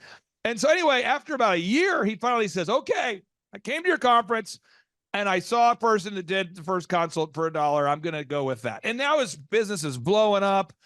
Could you talk about your no-brainer, your first consult for $1? How has that helped you having that no-brainer offer? Yeah, so it gets people in. And so when we get people in, we know that we're doing a good job, and we know that we're trustworthy, and our healthcare is superior to most. So just getting people in for that $1, because a lot of people are, they're nervous about going to the doctor, or they don't trust healthcare system. And so they know that they can come in, they're only going to spend $1. They can figure out whether or not they trust us, figure out whether or not we're the place for them. And we know 100% of the time we will be. So it's really helped us just get people in and get people to trust us more. Now, once somebody fills out the form, folks, again, there's a linear pathway here. I'm trying to give you a visual here. So you establish your revenue goals. You figure out your numbers to break even. You figure out how many hours a week you're willing to work. Even though you have a cute baby, you got to figure out how you're going to get it done. Step number 4 is you define your unique value proposition. What makes you unique? That's something you and Sean have worked on together. You improve your branding. Now you're coming in contact with humans. Business is a contact sport. I love this part. That's when you start marketing. You launch your marketing. You have your online ads. You optimize your website. You begin to come up top in the search results. You start to get leads. Do you remember what it was like, Jenny, when you first got your first online lead? Do you remember the first one where you're like, it's working? Do you remember that moment? Yeah, it was almost like we did celebrate, because it finally had happened. And then as soon as the first one came in, the second one came in. And like I said, it was almost a growing pain experience. We had so many leads so fast. So it was great. And we still celebrate every lead that we get. Now, Mike, the next step is you have to make sales scripts. We recommend to every client that the calls are recorded for quality assurance. You have a sales script. The calls are recorded for quality assurance. You have a one sheet that tracks your pricing. You have pre-written emails. You begin tracking. Sean's always bragging about you guys with tracking. Mike, how has it helped to have tracking in place where you can see, how does that help you? Well, it's really a good benefit, because, at the end of the week, what your income was, what your leads was. So wherever we're lacking in, we can quickly adjust and make that adjustment to make it work for the next week. Now, if you don't have tracking, folks, this is a true story. It's kind of a sad story, so I'll speak in generality, Sean. I talked to a guy the other day, and this is a terrible story. Longtime client, and he got motivated. He set up a trade show. He didn't tell me he's doing that. It's fine. You don't have to tell me, but he set up a trade show. I think he was going to try to surprise me with the fruit of the trade show. So he set up the trade show, and he gets on the call. His energy's kind of off, and I'm like, "Are you okay?" "Yeah, dude, fine." What's wrong?" I don't know. I'm like, your lead sheet, we're getting, 10 to 15 leads a week. It's very consistent. Revenue looks good. He's like, "Yeah, I'm in a tight spot." "Well, you're in a tight spot. Why are you in a tight spot?" He says, "I did a trade show." "You did a trade show?" "Yeah, I got roped into 4. I did a thing where you get the billboard, you get the trade show, you get the magazine ad. And I did the trade show, and we got no leads. And I go, "What kind of trade show did you do?" And he says, "Well, I went to the whatever trade show." And Sean, what I find is that there's the emotional excitement about being on the billboard, being on the magazine cover, and he got called by one of these kind of scam. I call it a scamockery or jackassery. Yeah. They call you and they go, boop, boop, boop, boop. "Hey, is this Sean?" Yeah, this is Sean. "Sean, yeah, we noticed that you have an incredible healthcare company, and we want to honor you by giving you the yada yada of the region award. It's the yada yada. It's a regional, it's a prestigious award. We'd like to meet with you. Can we meet with you?" Yeah. So now I meet here. Now, Sean, again, we're on the phone, but I still like the phone voice here. So now Sean, so because we're so honored, we're inviting you to a plated dinner to honor your honoredness, your greatness, your humbleness. And it's going to be $1,000 a plate, for you and your wife. And did you want 4 seats or 8? Because most people do 8. Oh, I guess just 4. 4, and that does include a glossy magazine feature in we'll just call it like Missouri local top doctor jackassery. It's a great magazine. Oh. And you're also you'll be on a billboard. We've teamed up with the billboard. It rotates through. You're going to see your face. Oh, hey, don't get too excited. And just because we're honored, we're not, again, we're just honored. Now, did you want to do the 4 tickets, sir? Yeah, absolutely. Now, the way it works is it's going to be 4 payments of $4,000 for a total of $16,000. And no, I'm serious. And now they're in the trade shows, and he's going to the trade show, and there ain't nobody there. There is nobody there. To be technical, Nobody was at this trade show. I mean, everybody was not at the trade show. No, I got photos of like him and his wife and his team in an empty booth, and he's got a magazine and no leads are coming. And he was so excited to tell me. I'm sure you've never encountered this sort of thing, Virginia. Jenny, have you ever seen a situation where that sort of shamockery advertising has been entered into your world in some capacity? I've been there. I've been exactly what you're talking about. And I've set up everything and paid employees. And I felt like I was nothing more than a free pin show. The only people that were there were people looking for free pins. Oh, I know. And it feels terrible. And then you kind of have to sell it to yourself all day. But guys, we're getting our name out there. Sean, can you pass the megaphone back there? Right behind you. Yeah, because I tell people, if you want to get your name out there, what you do is you just run outside and say, all right, come visit New Concept Healthcare. And people go, why are you yelling at me? I'm trying to shop for my groceries. New Concept Healthcare. Get my name out there. You're like, is this effective? Of course it's effective. I'm getting my name out there. You know? And then that leads to buying frisbees, branded frisbees, koozies. You know what I'm saying? Branded pins. Yes. And all of a sudden, you buy these things. Sean, you know what I'm talking about. Oh yeah. Okay. Yeah. So now we have to do, and I'm going to show you. This is kind of the back end of one of my companies called Elephant in the Room, and you do a search for eitrlounge.com. And then you go to /staff. I'm not going to give you the password, folks, but you log in, and these are all the systems needed to run the haircut chain. Now, one thing I thought was very interesting is Truth Social, President Trump's social media platform. The other day, they were disclosing, Newsweek was disclosing the revenue of it. Oh, and I just want people to know this because I think, and just full disclosure, I'm a very conservative person, but I just want people to see this. This is just something to look at. Truth Social, they declared in their filing that they did $3.3 million of revenue and had $49 million of losses, which, by the way, that's very normal for a tech startup company. And their users are going up. And they're having there's like a reaction in the marketplace. People are actually putting more money in. They're investing. The stock price is going up. But I don't know anybody that I've met in my life. But I've never been a client that can afford to bring in 3.3 million and lose 49 million. You know, so like for my haircut chain, we have 5 locations. We bring in more than 3.3 million, and this just in, we don't spend 49 million. You know, so we have to. We call it a lean startup. You got to keep that thing lean. And so when you go to eitrlounge.com /staff, every document needed to manage the business is here. So the opening checklist for the manager, you click here, boom. This is what the manager has to do to start the day. Everything is documented, and that's kind of where we're at right now. With Jenny and Mike's business. We're in the process of building all those checklists. Yeah. Sean, what kind of checklists have you built so far? Oh man, we have a whole page. Their staff page is pretty built out. We're really getting there.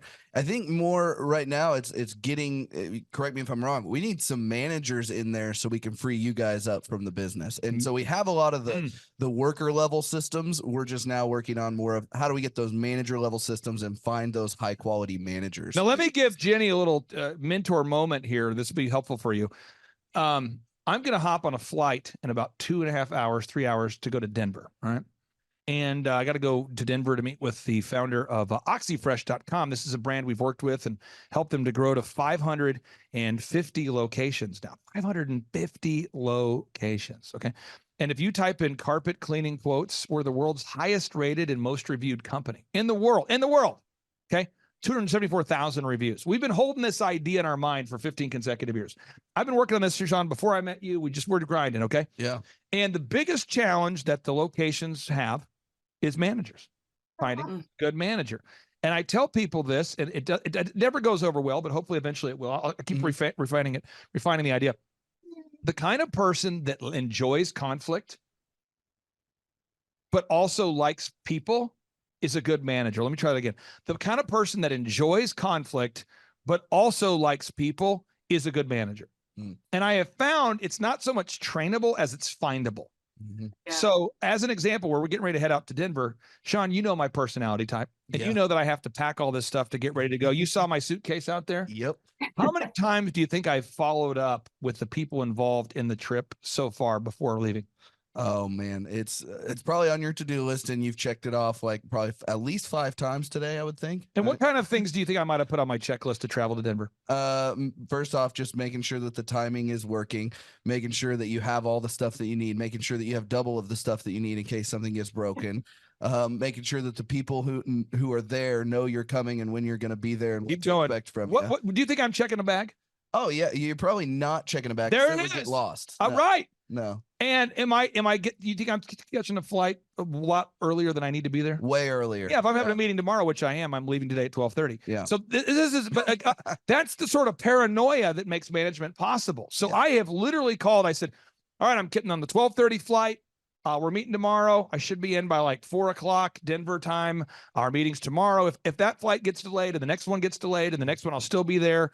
I've got backup phone chargers. I have a rule. Everybody going with me. You cannot check a bag. I want to check a bag. Can't check a bag. Why? Because it could get lost. This is real. I'm not. I am completely paranoid, and that is the paranoia is what makes the businesses run. Yeah. Yeah. And I ask my staff every day, guys, elephant in the room. Did you guys get a review?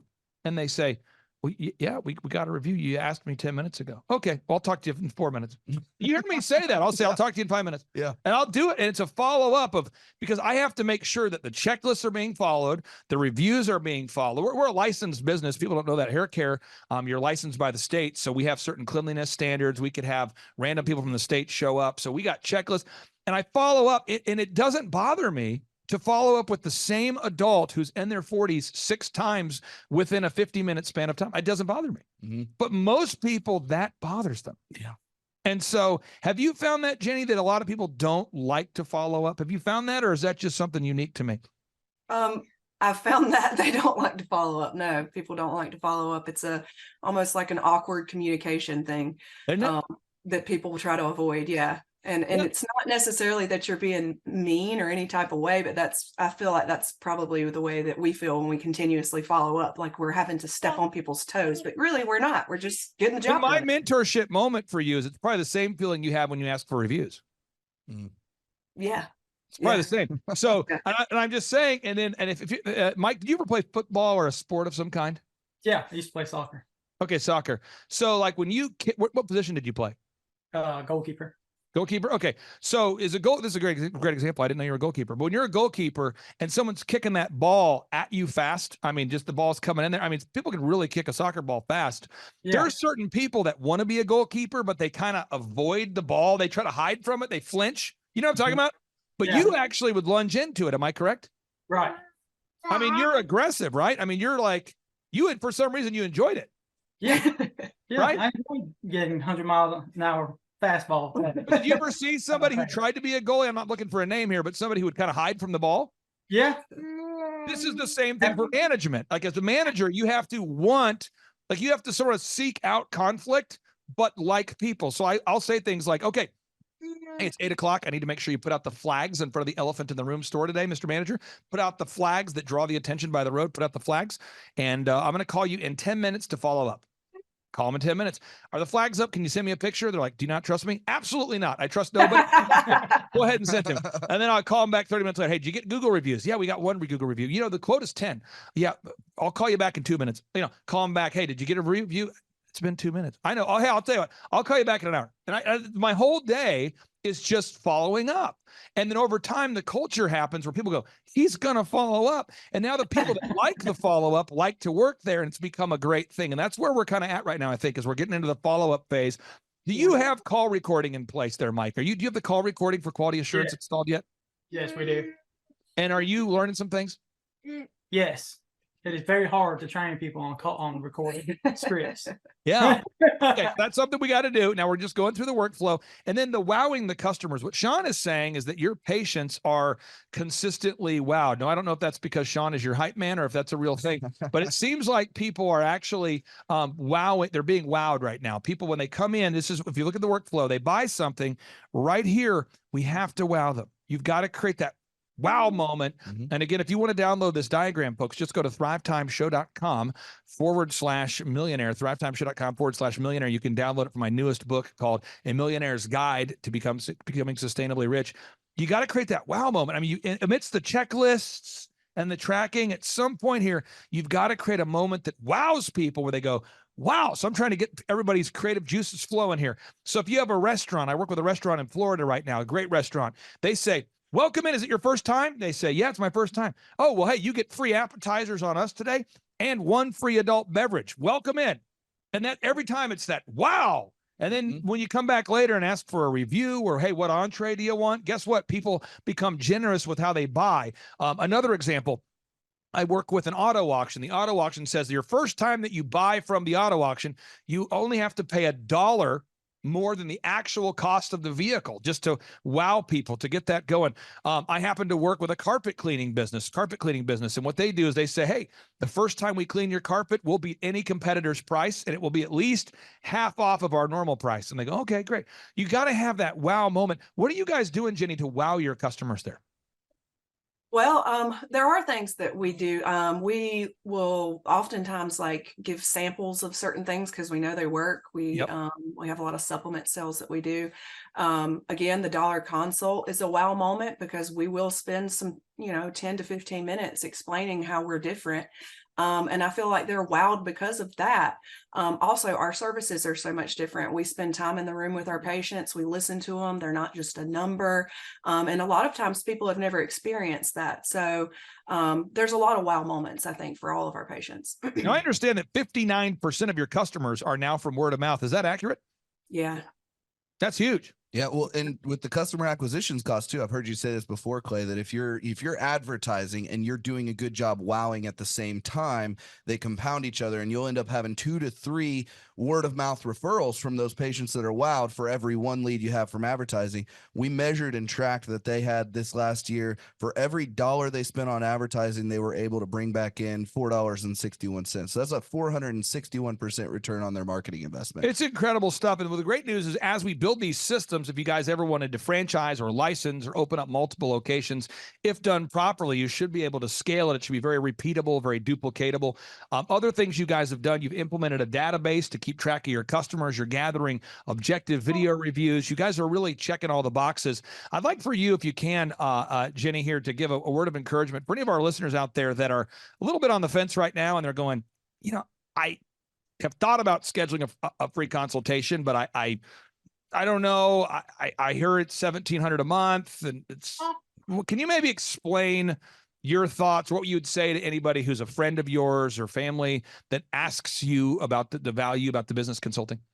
Oh, well, I would say that the $1,700 a month is an excuse not to have someone to mentor you. It's kind of like being in a gym when you need a trainer. We're not always perfect, and business owning is not easy, and you need a mentor. I've never missed the $1,700 a month, even when I was only 6 months in when we started with you guys. I've never even considered it a loss. It was scary at first to make that, but that wasn't an excuse. I knew I needed someone to guide me through this, and you guys have guided us through this, through the entire thing, through employees, through income, through spending, through all of it. And we come through so many problems. There are a lot of problems that are established when you have a business. I mean, you become very overwhelmed very fast, and you need somebody that you can call who's successful, who's been there, that says, you're not crazy. This happens to all of us. Here's what you do about it. It's been the best decision that we've made. Final question I have here for you, as far as having like a one-stop shop. Years ago, I hired a business consultant who was great. And he would say things like, and I'm not ripping him, I'm just telling you what would happen. He would say, Clay, you got to work on your business and not in it. I'm going, that's true. He goes, you got to delegate to elevate. That's true. Clay, your website is not optimized. And I'm going, this is great. Fresh perspective. I go, Bruce, could you help me optimize? No, I don't optimize. Could you help me work on it? No. Could you help me make a checklist? No. Do you help me with the print pieces that I need to make? No. Can you make a video? No. Do you help me with my online ads? No. Clay, and he was kind of he's an Northeastern American guy. And he used to say, Clay, baby, let me tell you what. I don't make print pieces. What am I, a print piece guy? I'm not a web guy. We know what I am. I'm a work on the business guy. You got to find a good web guy. So every meeting we would have would result in me having to find another vendor to pay another $8,000 to build the website, $4,000 to make the video, $5,000 to do. So every time he would give a recommendation, it would lead to another cost. Can you maybe explain the value of having a flat monthly fee? Yeah, I don't have to ever worry about it. Like I know if I need the website updated, it's a text away. I know if I'm having trouble with an employee, it's a text away. I know if I need financial advice, it's a text away. And again, we meet every single week and all our questions are answered and we're held accountable to what we need to be held accountable for. So it really works for us. Jenny and Mike, thank you guys for your time so much. I really do value your time. I appreciate you guys being here today. And on part 2 of today's show, we're going to tee up another success story because we want people to know it is possible, despite the financial jackassery plaguing our nation right now. It is possible to become successful, and you guys are a living example of it. Thank you guys for bringing your baby on the show. We'll talk to you soon. Bye. Thank you. Thanks. Bye.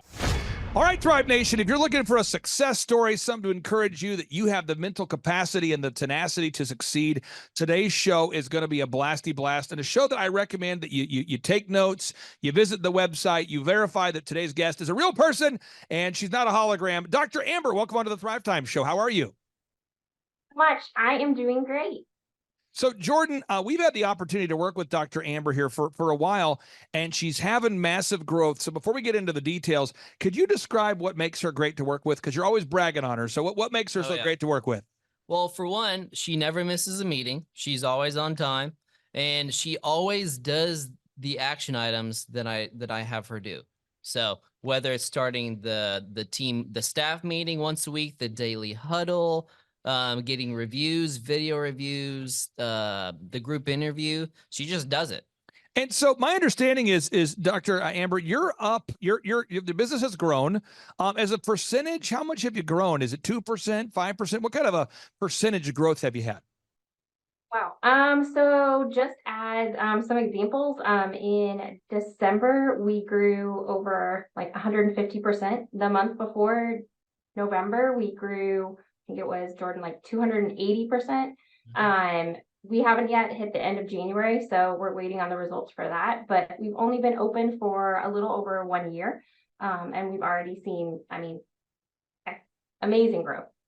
That's awesome. So you're having the big growth, and I think there's a lot of people that they view success as sort of a murky, mystical thing. I'll give you an example, folks. In my family, my wife used to get together with all the aunts for a big Thanksgiving meal once a year. All the women would get together, all the guys would get together, a big Thanksgiving meal. And there were some of the recipes they had over the years that were written, they're passed down from grandmothers and great aunts. And you could no longer read the actual ingredients on the note card. It was just a note card with like the remnants of what used to be words. And I'm looking at it, I'm like, how are you possibly making a pie using this? What does this say? And they would hold it for the nostalgic reason, but it really carried no actual practical value because nothing was written down. That's how the recipe was. I think a lot of people view success that way. They view it as kind of a woo-woo series of guesswork, and they're chasing this elusive thing called success. And I want you to know here at the Thrive Time Show, we break down that complicated idea of success into tangible action steps that you can take here. So, Dr. Amber, I want to get your thoughts on this real quick, just some basic stuff. First off, what kind of a doctor are you? I am an eye doctor, or also known as optometrist. How long did you have to go to school to become an optometrist? For about 8 years. About 8 years. And what's the proper pronunciation of your last name so people can look you up to verify you're not a hologram? Skeeton. Okay, so you went to college for how many years total? Total 10 years, but it takes about 8 years to be an optometrist. Got it. And so you're having, massive growth. And so I want to give people just some visuals here. The first thing we have to do with every client we ever work with is we have to sit down and figure out, what are your goals? Now, I'm not asking you to share on this public platform what your goals were or what they are, but did you have in your mind, did you already have goals established, or is that something that you needed help thinking of? I would say that's kind of a twofold. We had, my husband and I, we had some goals in mind. But I think it was truly kind of, as a new start business, kind of hard to even categorize those goals and really put into perspective how much you could grow and how much you could reach those. So we knew we wanted to get improved, but we were kind of in a rut and didn't quite know how to do that. Yeah. And enter Lovely Podcast and actually taking the step to join them. I am super, super glad you're so transparent about this, because I know a lot of people feel overwhelmed. And so I'm going to give people kind of a visual here.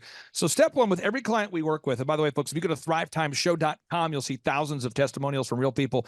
Step one, we have to establish our revenue goals. What's our annual goal for revenue? And then what's our weekly gross revenue goal? Now, step number two, we got to know how many patients we need to see just to break even. Now, Jordan, you work with a lot of wonderful clients. But again, with Dr. Amber, I mean, you've been bragging on her for quite a while here. Some clients, they get a kind of emotional when it comes down to making the tracking sheet. Right. What's the process been like working with our good friend here as far as making that tracking sheet? Was it a complicated thing? Was it a multiple month thing, or would you guys knock it out pretty quick? No, it took maybe like the first meeting, maybe the first 2 meetings, just to nail down everything and what everything meant. And then from then on, it's always plugged in before every meeting. All the numbers are plugged in. So the income for the week, the expenses for the week, the profit for the week, the leads, how much the ads were this week. It's all plugged in, and it took 0 time. It took as far as you have to measure what you treasure. I mean, that's a big thing. We all have to measure what we treasure. As you as a doctor, Dr. Amber, how does that help you to know all your numbers and to see it all on one spreadsheet? Absolutely. I have been telling Jordan in the past that otherwise you were just kind of flying by the seat of your pants. I mean, I thought the numbers looked good. We'd go day to day at the end of the day looking at like the actual gross, but you had no way to actually track, okay, how many patients did you see? How many new patients did we see? Where's the money going? Also just looking at the amount of leads and how that kind of correlates in patterns to how many reviews we got, and then also where all of our like Dream 100s going, Google, all of that. It just really puts it in perspective and gives you a goal and an actual action item to be accountable for. And again, I'm looking at the numbers here. It looks like you're up about 200%. I mean, and because again, you had some months where you're up higher than that, and some months a little less. But I mean, you are absolutely growing. I want people to know this. I'm going to pull this up just to kind of brag on you. This is so important.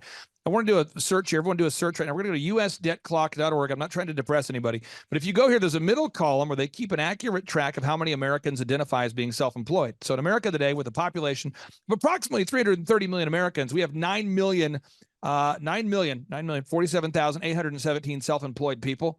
And according to Inc. magazine, 96% of businesses fail, according to Inc. magazine. Now, I'm not saying that Inc. magazine is the end all with stats. You also have the U.S. Chamber of Commerce with similar stats. What we're finding is most businesses don't ever succeed. So statistically speaking, just so we're clear, if there's 330 million Americans out there and only 9 million of them are self-employed, that's like 3% of our population is self-employed. Now, if you talk about 96% of them failing, we're down to now only 4% of that 3% is successful by default. So again, if you're out there today and you feel like you're struggling, don't feel bad. You just got to follow a proven system.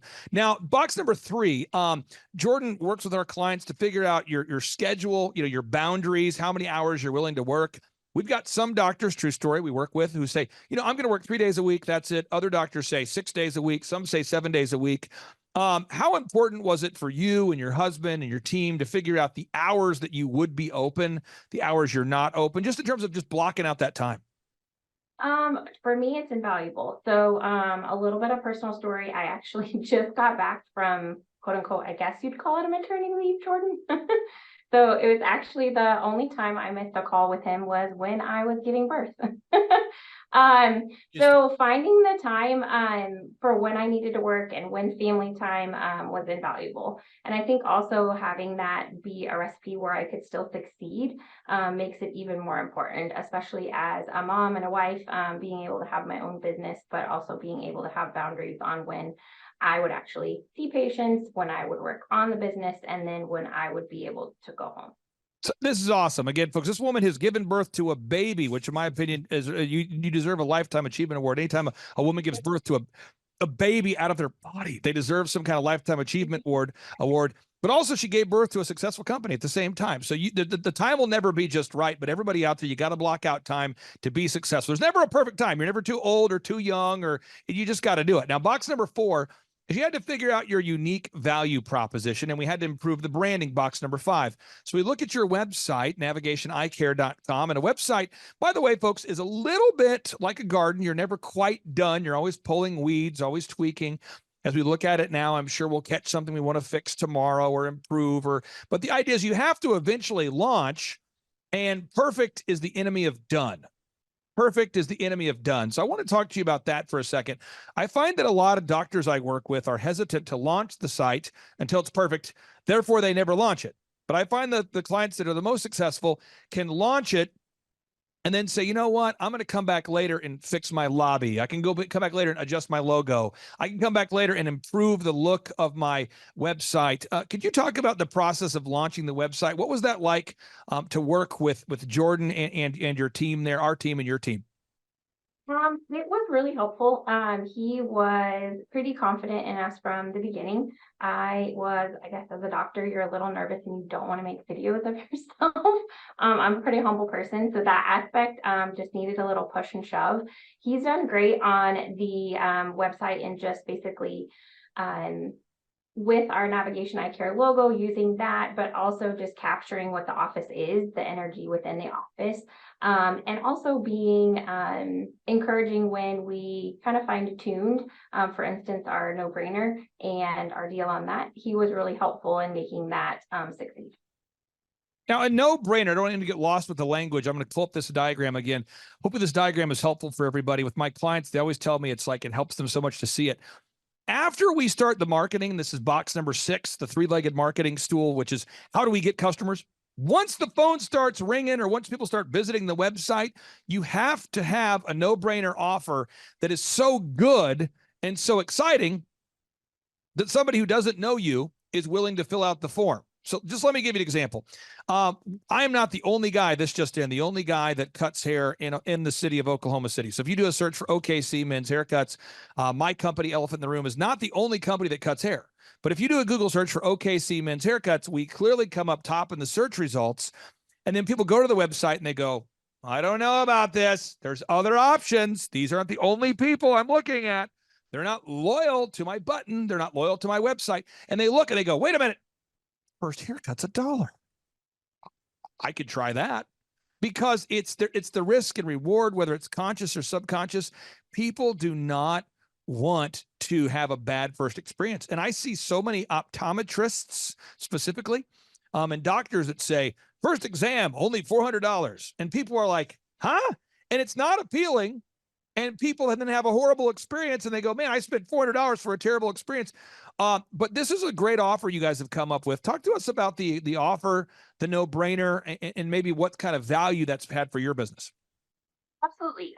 So the first time exam and a pair of glasses is $99. We did fine tune that a little bit. At first, we had a kind of an age range on it since we see all the way from 6 months up. Since I came back in December, we actually fine tuned that to be $99 for everybody. It's been excellent.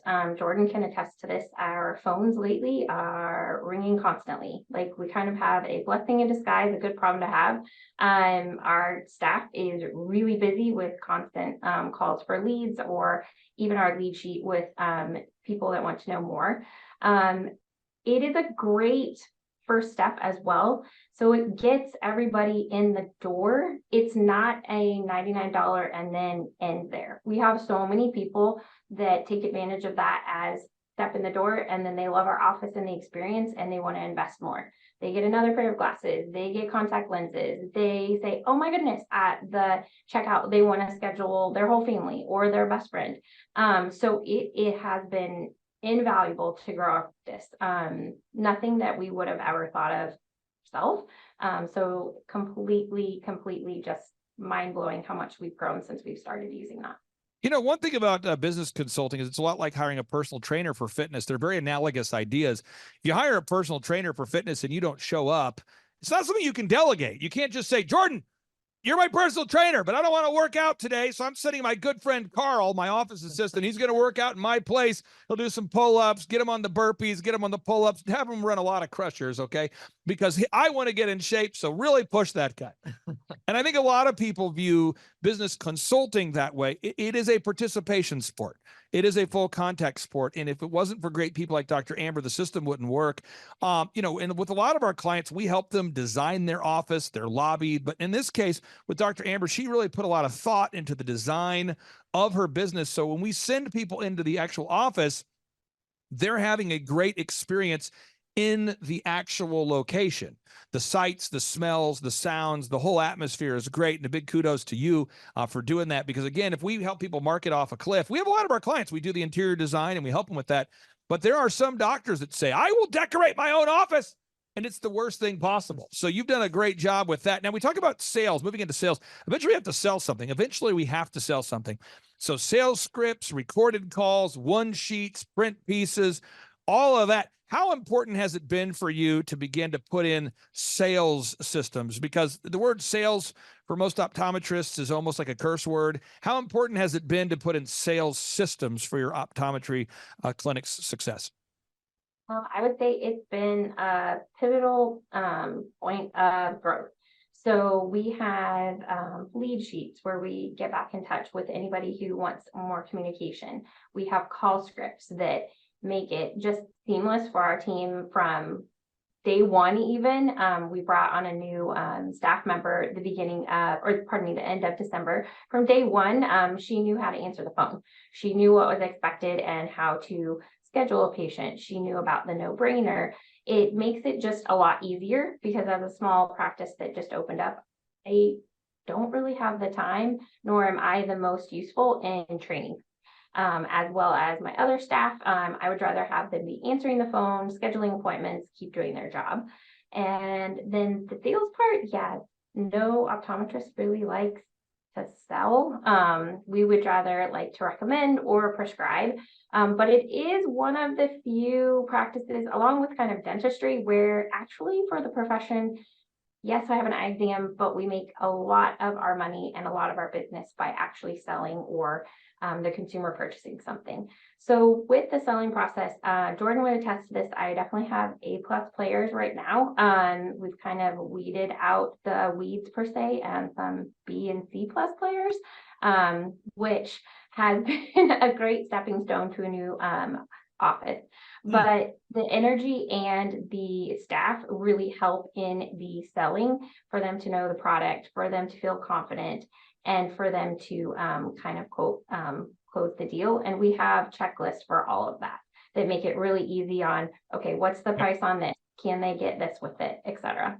Now, for anybody out there who goes to, you want to see an example of a system once it's done, I should say, or is getting closer to done. If you go to eitrlounge.com, folks, and you click on the staff button, I unfortunately cannot give you the passwords to my franchise, but this is what it should look like behind the scenes. You basically have all your documents and all your checklists documented. So as we work over the years with your practice to help it grow, eventually we'll have every system, everything documented. So my staff, if they're looking for the opening daily manager checklist, they can just click on the link and bam, all the documents are there, all the systems. And it's a process, but at the end of the day, what you look for in business is you look for what's called a return on investment. Many of our listeners already know that, but I want to make sure we're on the same page here. My game or my goal, my process is to help you bring in more money than you pay us. And so, you know, I hire an accountant. Just full disclosure, folks, I spend about $4,000 a month every month on the same accounting firm. I have no problem with them at all. It's called CCK. They're an accounting firm based in Tulsa. They do work with clients all over the country, but it's called CCK Strategies. I don't make a commission for recommending them, although I've asked, but I do not make a commission for recommending them. But I pay about $4,000 a month to them. And you might say, well, why do you pay them every month? Well, because every time I have an accounting question, I can get on the phone and get the answer real quick. And so having those recurring weekly meetings keeps the accounting on track. Full disclosure, I work with a law firm called wintersking.com. Winters King. Again, I don't make a commission, although I've asked. Wintersking.com. This is who I use for all my legal stuff. And people say, man, why do you spend $4,000 a month on your legal and $4,000 a month on accounting? Are you spending $8,000 a month recurring? Yes, because I don't ever want to get myself in a legal conundrum. I want to stay on top of these things. And I think that's the same thing with business consulting. We charge you $1,700 a month, 1700. Could you speak to, just for the sake of time, when you pay the $1,700, how would you describe the value you're getting back as far as that value proposition, the $1,700 you're spending versus the value that you're getting back? Well, the only word I can kind of think right now is no-brainer. Pardon to say it, but it's kind of a non-negotiable. So the return on investment is something that really can't be quantified with the growth we've had, and just having the stepping stones along the way on what we need to do. And Jordan kind of said it's kind of like almost like a rinse, rather, repeat. Keep doing, and you'll see growth. But I think having him there as a coach and that accountability to meet each week is just the best.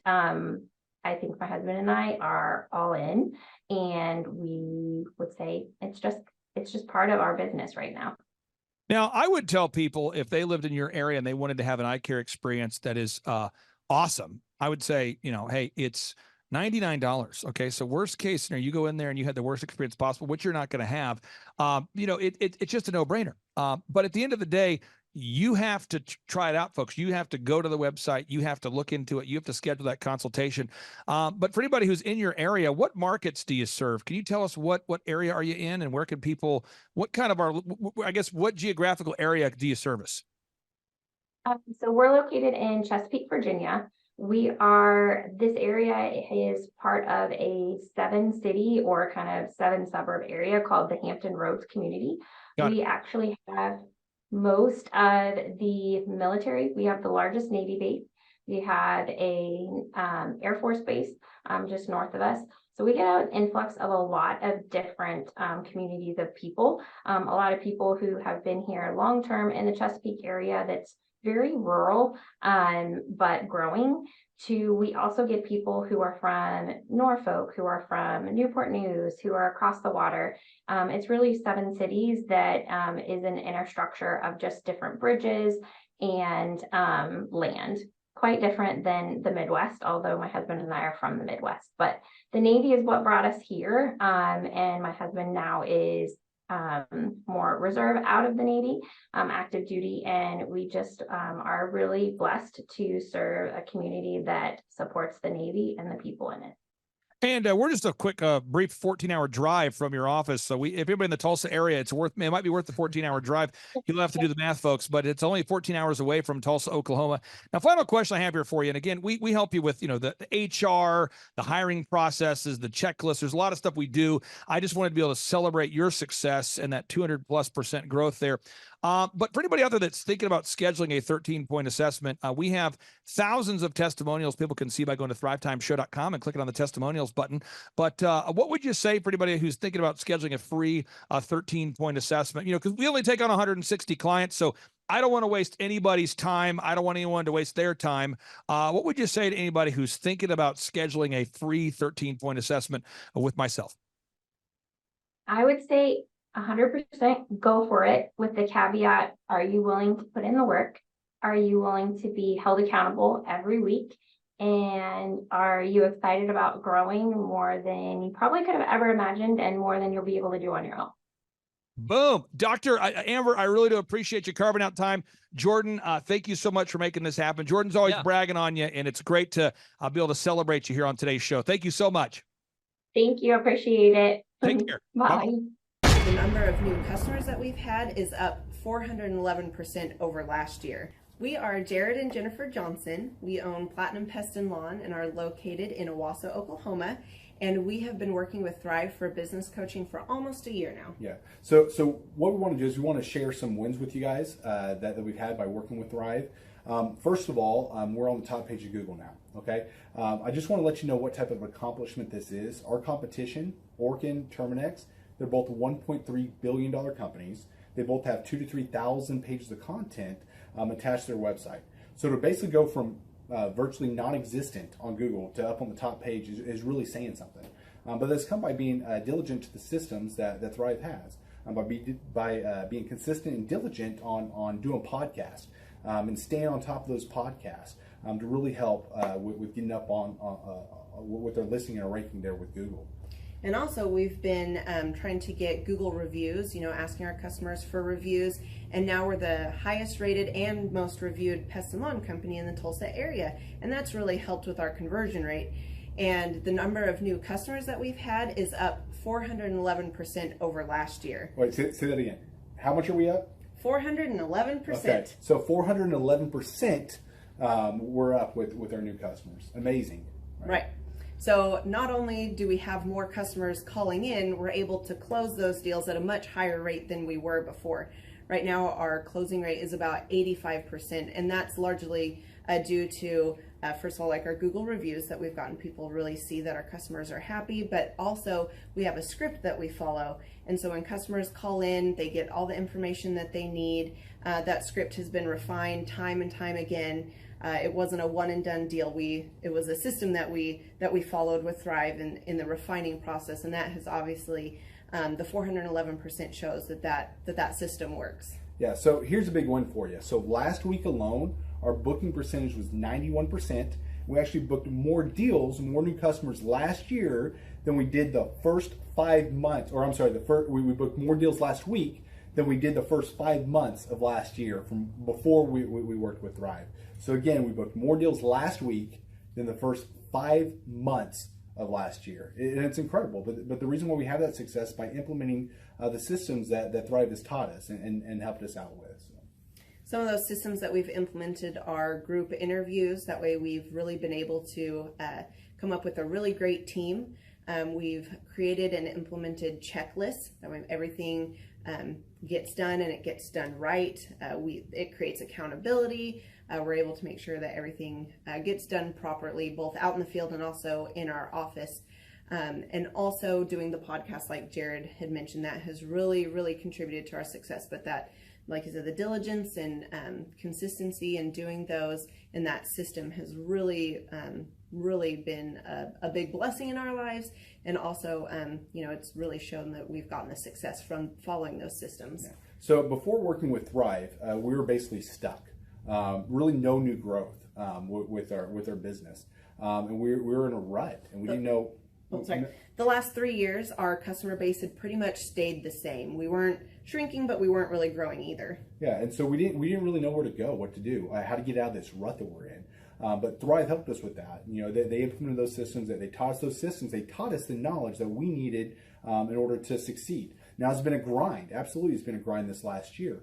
But we're getting those fruits from that hard work and the diligent effort that we're able to put into it.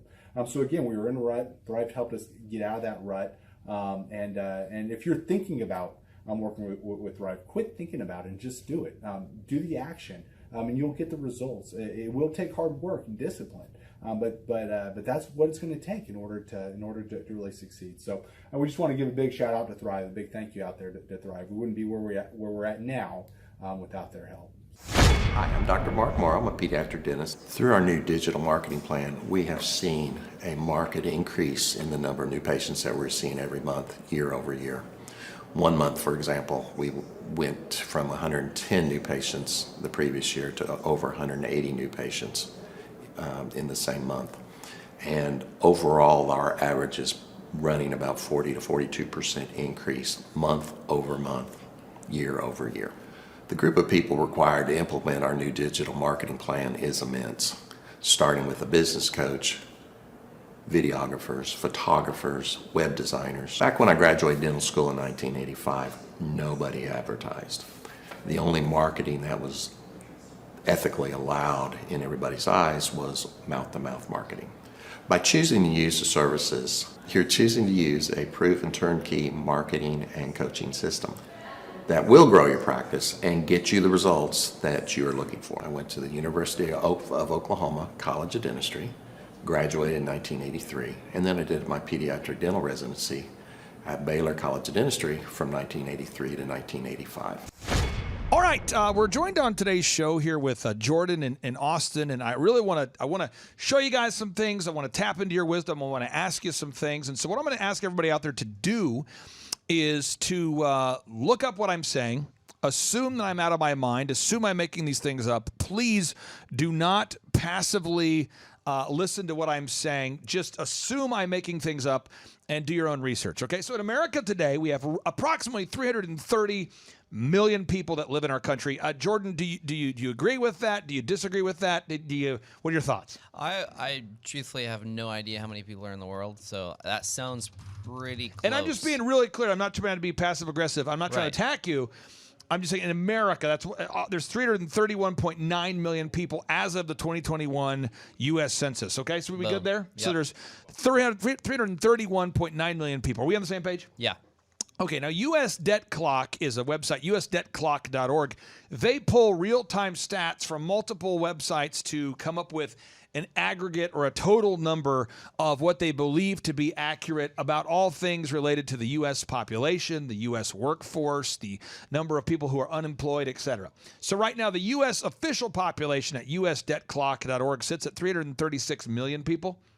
But Austin, the number of self-employed people sits at 9,048,602 people right there. Cool? Yeah. So just so we're on the same page, if I took 33 million and I divided that by 330 million, so if we had 33 million self-employed people, that would be 10%. All right? But if we have only 9 million, that's approximately 3% of our population is self-employed. Are we tracking? Yeah.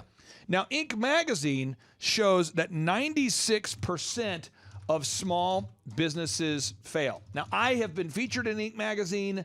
Maybe I have a bias towards Inc. magazine. Maybe I'm wrong. Maybe somebody else doesn't like that stat. But Inc. magazine reports that 96% of businesses fail. Now, the United States Small Business Administration, which has presented me with an award in the past for Oklahoma's Entrepreneur of the Year, and maybe I have a bias towards them, they're saying about 90% of businesses fail. So wherever you're getting your stats from, it's most businesses fail. So if 96% of businesses fail and only 3% of our population is even self-employed, I want people to understand this. You have 96% of 3% make it. All right? So it's not, we're not talking like if it was 3% of our population in a room of 100 people, you'd say there's 3 people in this room that are successful. But it's not.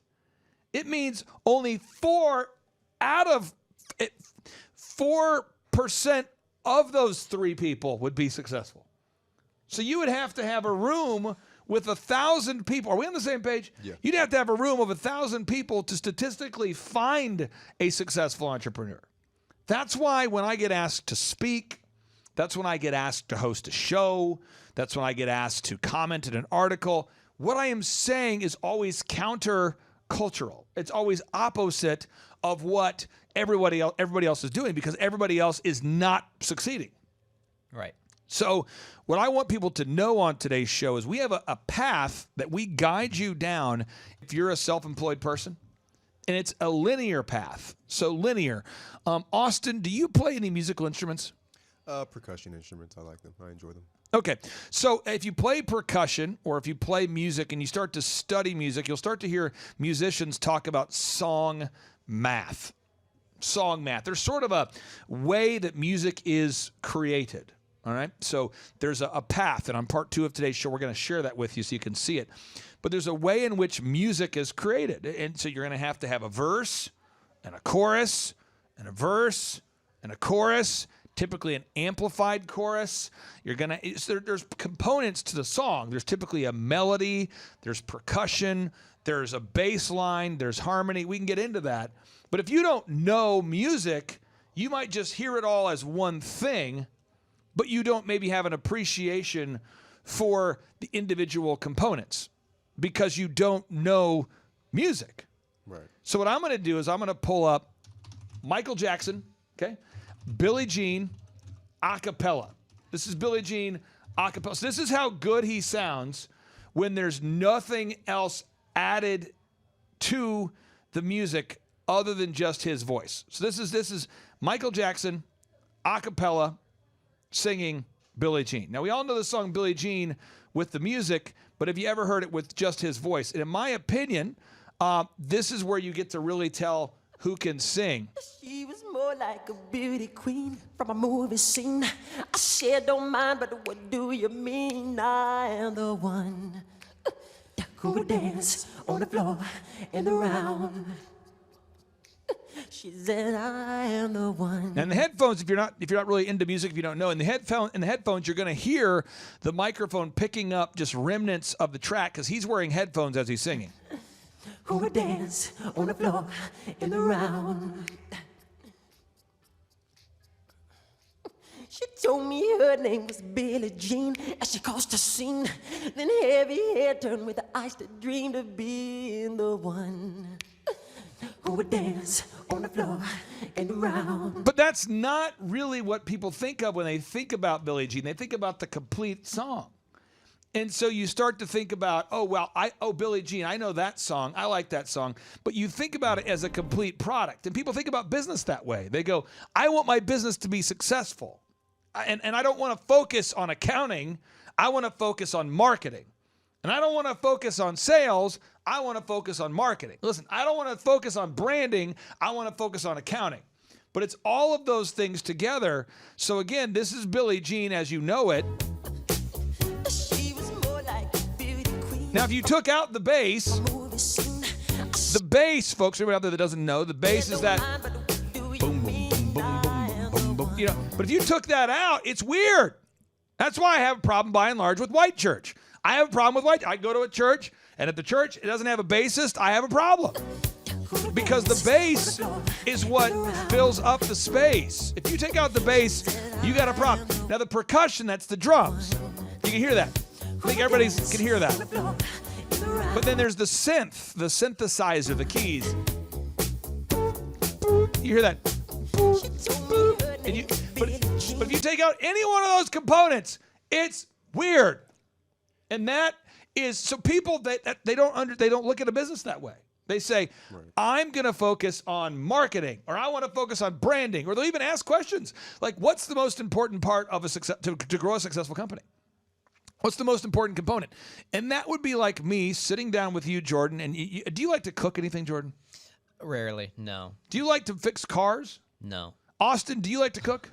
Yes, I enjoy cooking. Okay, so what's one of your staple meals? Like, what's something you cook that you're actually, people say, that's good, dude. Oh, man, arepas. What did you just say? Are you making up words over there? What is it? Venezuelan arepas. Yeah, those are really good. And yeah. what goes into that? So you got to make like a chicken. So it's like shredded chicken. Yep. You use you can either use mayo or some type of filler. Yep. Some different spices. Got some it. cilantro. You fill it a homemade tortilla and then you fry it. It's really good. So and again, that's an example. I'm going to give another example. So we hopefully have two in our minds we can all connect to. Cajun food. My mom will cook Cajun food, and what she'll do is, you'll add in the spices, you'll add in the pepper, you'll add in the shrimp, you're going to add in the sausage, you're going to add in all this stuff. And when at the end of the meal, though, it's all of those components. Okay, you talk about a car. You say, what's the most important part? Is it the transmission? Is it the tires? Is it the axle? Is it the steering wheel? Is it the dashboard? Is it the windshield? Is it the gas cap? It's the gas cap. By the way, if you are driving around without a gas cap, people will yell at you and say, your gas cap's off, buddy! Paul, have you seen this? And then you as I drive by, you just wave. It's like, oh, hey, how you doing? But if you're going the wrong way with your life, nobody's pulling you over. Mm-hmm. Think about that. You're driving the wrong way. You're driving down the road, and you have a gas cap that's missing. People are, hey, buddy, look out, man. And you're just going, what's going on? Am I on fire? Am I going to die? And you discover, I forgot to shut the gas cap. But if you're going the wrong way with your business, no one's going to tell you. And you know how I know this? Because 96% of business owners fail, according to Inc. magazine and other research, and only 3% of Americans ever have the thought to become financially independent. It's crazy. So now let's talk about it. So here there's 14 core components to growing a successful company. We could obsess on these. Someone could say there's 27. I focus on 14. Step one, you got to establish your revenue goals. So all the clients you saw in part one of today's show, they're all clients that know the revenue goals. Their yearly goals and their weekly goals. 2, you got to determine your break-even number. How many somethings do you have to sell to break even? 3, you got to figure out how many hours a week you're willing to work. 4, you have to define your unique value proposition. What makes you unique? 5, your branding. Your branding. Does it make you look good or make you look hood, right? Box number 6, you create a 3-legged marketing stool. How do you most effectively reach your ideal and likely buyers? Box number 7, how do you create a sales conversion system that actually converts ideal and likely buyers into customers? Sales scripts, recorded calls, one-sheets, print pieces, pre-written emails, lead tracking. Box number 8 or system number 8, you got to figure out what are your sustainable customer acquisition costs. So if you have a business that grows by cold calling, how many cold calls does it take you to book an appointment? How many of those appointments turn into a deal? So how much are you paying per deal? That's a question. Box number 9, you have to create systems, create repeatable systems and processes and file organization. By definition, you can't be an organization if you're not organized. Box number 10, you got to manage people. You got to get people to actually do what they're supposed to do. If you have these great systems but no one does them, it doesn't help. Box number 11, you have to create a sustainable weekly schedule so your team doesn't hate their life. I know you're an entrepreneur. You're excited, folks. If you're listening to this, you're an entrepreneur. That's exciting. You're excited. I'm excited. You know what? I'm so excited today. I woke up at 3 a.m. Why? Because I wake up every day at 3 a.m. You know why? Because I like to work. And the way Michael Jordan liked to play basketball and the way that Michael Jackson liked to sing a song, I like to work. And the way Steve Harvey likes to laugh and the way that Dave Chappelle likes to laugh, I like to work. And the way that Wolfgang Puck likes to cook food, I like to work. That's what I like to do. That's my bias. Well, guess what? The guy who's working in your call center isn't that passionate. And you know what happens every single day? Jordan, what happened? You want to guess? What happens to me every single day right before the workday? What text messages do I or do the managers who work here get? Every day before the workday. Hey, when do I need to be there? Keep going. There's even a dirtier text message. I'm sick. I can't. There it is. Running late. Just woke up. Overslept. You know the text message I never send? Woke up late. Overslept. I'm sick. You know why? Because I want to work. And most people don't want to work. And we could get into how God and the Bible tells us we're supposed to work as unto the Lord and not as unto human masters, for you shall receive an inheritance from the Lord above. So you're supposed, even if you hate your job, you're supposed to work as unto the Lord. You should view your job as your mission field. We could talk about Exodus and Genesis and the idea of working 6 days a week and resting on the seventh. And you said Colossians 3:23. So then you got box 11. Got to make a sustainable schedule so your team doesn't hate their life, okay? Box number 12, you got to create a human resources recruitment system. How do you hire people? How do you train people? How do you hire? How do you inspire? How do you train? How do you retain? How do you do it? How do you do the weekly meeting? How do you lead a staff meeting? We've all been in a meeting that felt like a beating. We've all been in a meeting. I used to have a guy I used to work with years ago, and every time he had to do a staff meeting, it felt like a beating. His team hated his meetings. He hated his meetings. It was rough. Okay, so these are all the components. Box number 13, you got to have your accounting nailed down. You have to know how much taxes do you owe. We can talk about taxation. Should we be taxed more? Should we be taxed less? What do we think about progressive taxes? What about a flat tax? These are all things we can talk about. Great, but meanwhile, you have to pay taxes.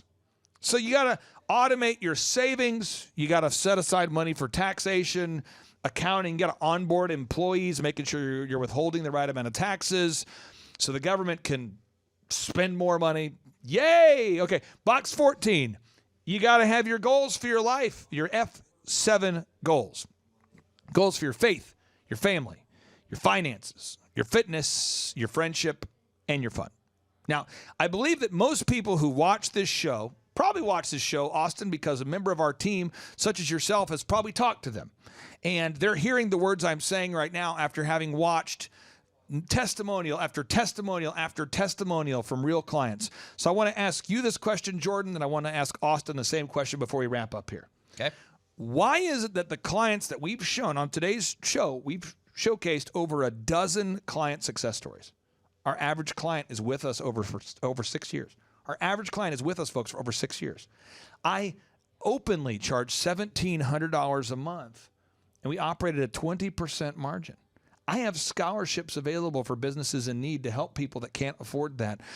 And most of my wealth is generated by a percentage of the growth. That's how I make money, is a percentage of the growth. So I want to ask you this, Jordan. What makes those clients we just saw, Jenny, this wonderful healthcare provider, successful? Your optometrist client, we just saw her story. Kolaw Fitness, we just saw his success story. Full Package Media, Thomas, we just saw his success story. You're seeing all these success stories. What's the common denominator of those clients that have gone down these 14 steps? They do the work, they're consistent, and they follow this path. Oh, there it is. Austin, you talk to a lot of people, some of which call, boop, boop, boop, boop, boop. They go to thrivetimeshow.com. They call. They reach out to us. They say, I want to attend a workshop. I want to know how to become successful. Others, you call them. what makes successful clients versus not successful clients in your mind, having seen this process, having seen this evolution in different shapes and forms over the years? What makes the successful client successful, given that we're going to teach them all the same systems? We're going to provide the photography, the videography, the web development, the search engine, all the mentorship. What makes the successful clients successful? I would say consistency, being actionable about the things, not just saying it, and then accountability, staying accountable. That's why we have a weekly meeting. And the weekly meeting is designed so that you as a client have the homework you need to do. We have the homework we need to do. And we always track, because you have to measure what you treasure. And whatever you track always expands except for your waistline. I repeat that again. Whatever you track always expands except for your waistline. So if you want it to be top of mind, if you want to improve the results of your business, whatever you measure, that's what you treasure, folks. So again, for anybody who's hearing this show for the first time, that's what it takes to become super successful. I wanted you to be able to see the people that were on today's show, Austin and Jordan. I wanted you to know these are real people behind the scenes doing a really good job to help your business grow there, folks. And again, if you want to schedule a 13-point assessment today, or you want to attend one of our in-person business workshops, just go to thrivetimeshow.com. That's thrivetimeshow.com. And without any further ado, we like to end every show with a boom, because boom stands for big, overwhelming, optimistic momentum. And that's what it takes to become super successful. Big, overwhelming, optimistic momentum. So here we go. 3, 2, 1, boom. Hey, I'm Ryan Wimpy. I'm originally from Tulsa, born and raised here.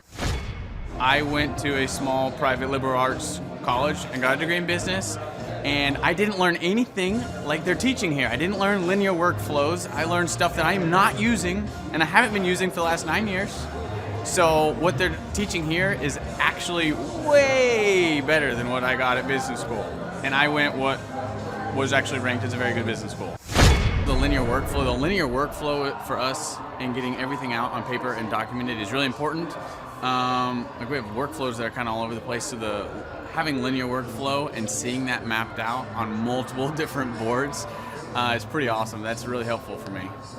The atmosphere here is awesome. I definitely just stared at the walls figuring out how to make my facility look like this place. This place rocks. It's invigorating. The walls are super, it's just very cool. The atmosphere is cool. The people are nice. It's a pretty cool place to be. Very good learning atmosphere. I literally want to model it and steal everything that's here at this facility and basically create it just on our business side. All right, Thrive Nation, on today's show, if you're a doctor, you're a dentist, you're a lawyer, you're a mechanic, you're a home builder, you're a home remodeler, you're a carpet cleaner, you're a dog trainer, you're a dog trainer, you're a dog trainer, you're a business consultant and you don't know how to do business consulting. If you're anybody on the planet and you want to increase your financial and time freedom, this is a show for you. We're interviewing today a client we've had the opportunity to work with this year, and I just am super excited to see the growth and the systemization occurring there.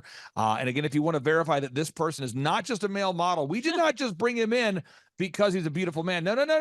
This man actually owns his own business. It's called officialsynapse.com. That's the website, officialsynapse.com. You can verify he's a real person. And with that being said, Dr. Troy Spurl, welcome to the Thrive Time Show. How are you, sir? Doing well. Thank you, Clay. Okay, here's the deep dive interrogation. How did you first hear about us? How did that happen? Well, it was on another podcast. I actually was, I'm a big Kim Clement guy. And so I actually was watching a podcast and they talked about this Mr. Clark. And then that's how I found you. And I reached out and the rest is history. It was a good fit. It was what I was looking for. So they called you a very influential man. And I can basically validate that you're very much a connector, and so it was a good prophecy, I'll say that. It's so crazy. This is the first time anyone's ever heard about my business consulting through a prophecy. So Thank you, Kim Clement. Okay, so now what we do and what Devin does to my right, she's a consultant and her job is to help wonderful clients like you to implement a proven system and to help you grow. And so I think what a lot of people do is they'll go to thrivetimeshow.com, they'll look on the testimonials button. I know this because I talk to people every day that do it. And they go to thrivetimeshow.com, they click on the testimonials, and they look at the growth of a company like Tip Top Canine, and they go, wow, you guys helped them to double their income. You helped them grow from 1 location to 10 locations in a very small period of time. It almost seems unbelievable. You know, they see something like Tim Redmond saying he went from like 2 clients to somewhere between 5 and 20 clients, from 5 and 20 clients up to where he's got hundreds of clients. And they go, it's just, I don't know if it's possible. You know, they see Ginny here and her husband Mike with their cute baby having 8 times growth. They're seeing the Colaws having 3 times growth. They're seeing Papa Gallo's having 8x growth. So I want to get into the nitty gritty of what we're doing to help you grow your business. So first off, step 1, with every client, we have to know your goals. I'm not asking you to share your goals publicly, but could you maybe share why that's important for you and for every entrepreneur listening to know your goals? Well, you have to have something to shoot for, and it allows you to get an actionable plan together, and then you know each week what you need to do. And I'll share a couple of my goals. I mean, my big thing was that I was working a lot in my business, not having any time to work on my business. And so that's been one of the biggest shifts. I'm not even a year. We're just barely a year in working with you.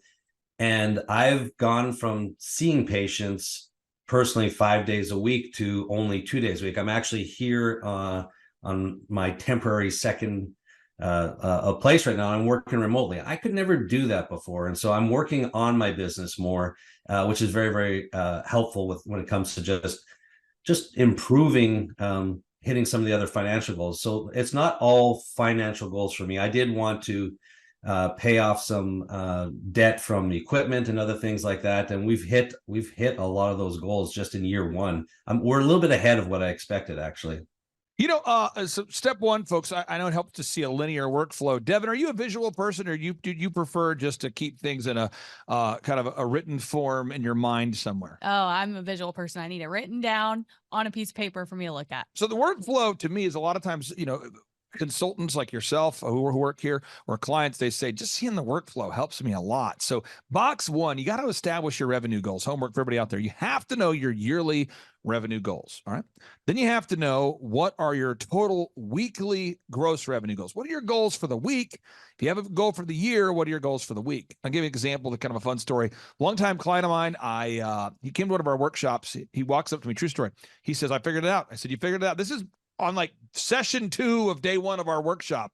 He says, I figured it out. I said, what'd you figure out? He says, I'm going to do it. I said, what are you going to do? He says, I'm going to lose the weight. We're not at a weight loss conference. I go, what? Not kidding. Saw the guy about 3 years later he's been a client the whole time, but most of our clients are not in Tulsa. So I hadn't seen the guy in 3 years. He's down like 90 pounds. And I said, how'd you do it? He said, I figured out my yearly goal. And I figured out my daily goal. So I made a to-do list of what I'm going to eat every day. And I just put it on there. And it was basically grilled chicken, broccoli for lunch. That's it every day. Grilled chicken, broccoli, lunch. And he said, you know, I did that every single day since the conference, and I've lost almost 100 pounds. And I'm like, get out of here. So no matter what you're doing, you got to have those goals. The second thing you have to do in business is you have to know your break-even numbers. Now, Devin, you went to college. Yes. And, you know, you studied a variety of things in college. When at college with the business classes, did they ever talk about the break-even point? No. Mind-boggling. And it's because typically a bureaucrat in a college, they don't have to break even. If they ever go over the budget, they just raise taxes or find some way to increase fees. And the students aren't actually paying for college. They're using loans that are provided by the federal government. So nobody's actually looking at a budget. But in a business, you have to know your break-even point. And again, you know, Dr. Sperl, I'm not trying to ask you personal questions about your break-even numbers, but do you know in your mind how many patients, I guess it's rhetorical, do you know Yes. how many patients you need to break even? Absolutely. We have the numbers established, and it's not just myself. So now we have a full clinic. So I know how much each individual doctor needs to have, each practitioner, and then the clinic as a whole, how much they need to be seeing, and then just the minimal amount of services. So we track all of that, the exact services and number of services that have to happen as well. Now we can move on to the next box, defining how many hours per week you're willing to work. Now this is hilarious. Did you meet Austin yesterday? I did. Okay, so Austin was a guy who used to work in the same building as me. He and his wonderful wife and their 5 kids, they decided to basically move into the mountains and take a year to recalibrate and really figure out what God had in store for them. So they actually, as a family, which I think is incredible, they actually did it. A lot of people talk about it. They actually did it. Yep. They moved to the mountains, really studied the Bible as a couple, really recalibrated. And he came back. He wants to come rejoin the team. And I have no problem with it. He left on good terms. And he and I share the same religious views. He and I both believe that the Bible is very clear. We should be resting on the 7th and working 6 days, rest on the 7th. You can find that in both Exodus and Genesis. God laid out that pattern, work 6 days, rest on the 7th. And he believes that the Sabbath is Saturday.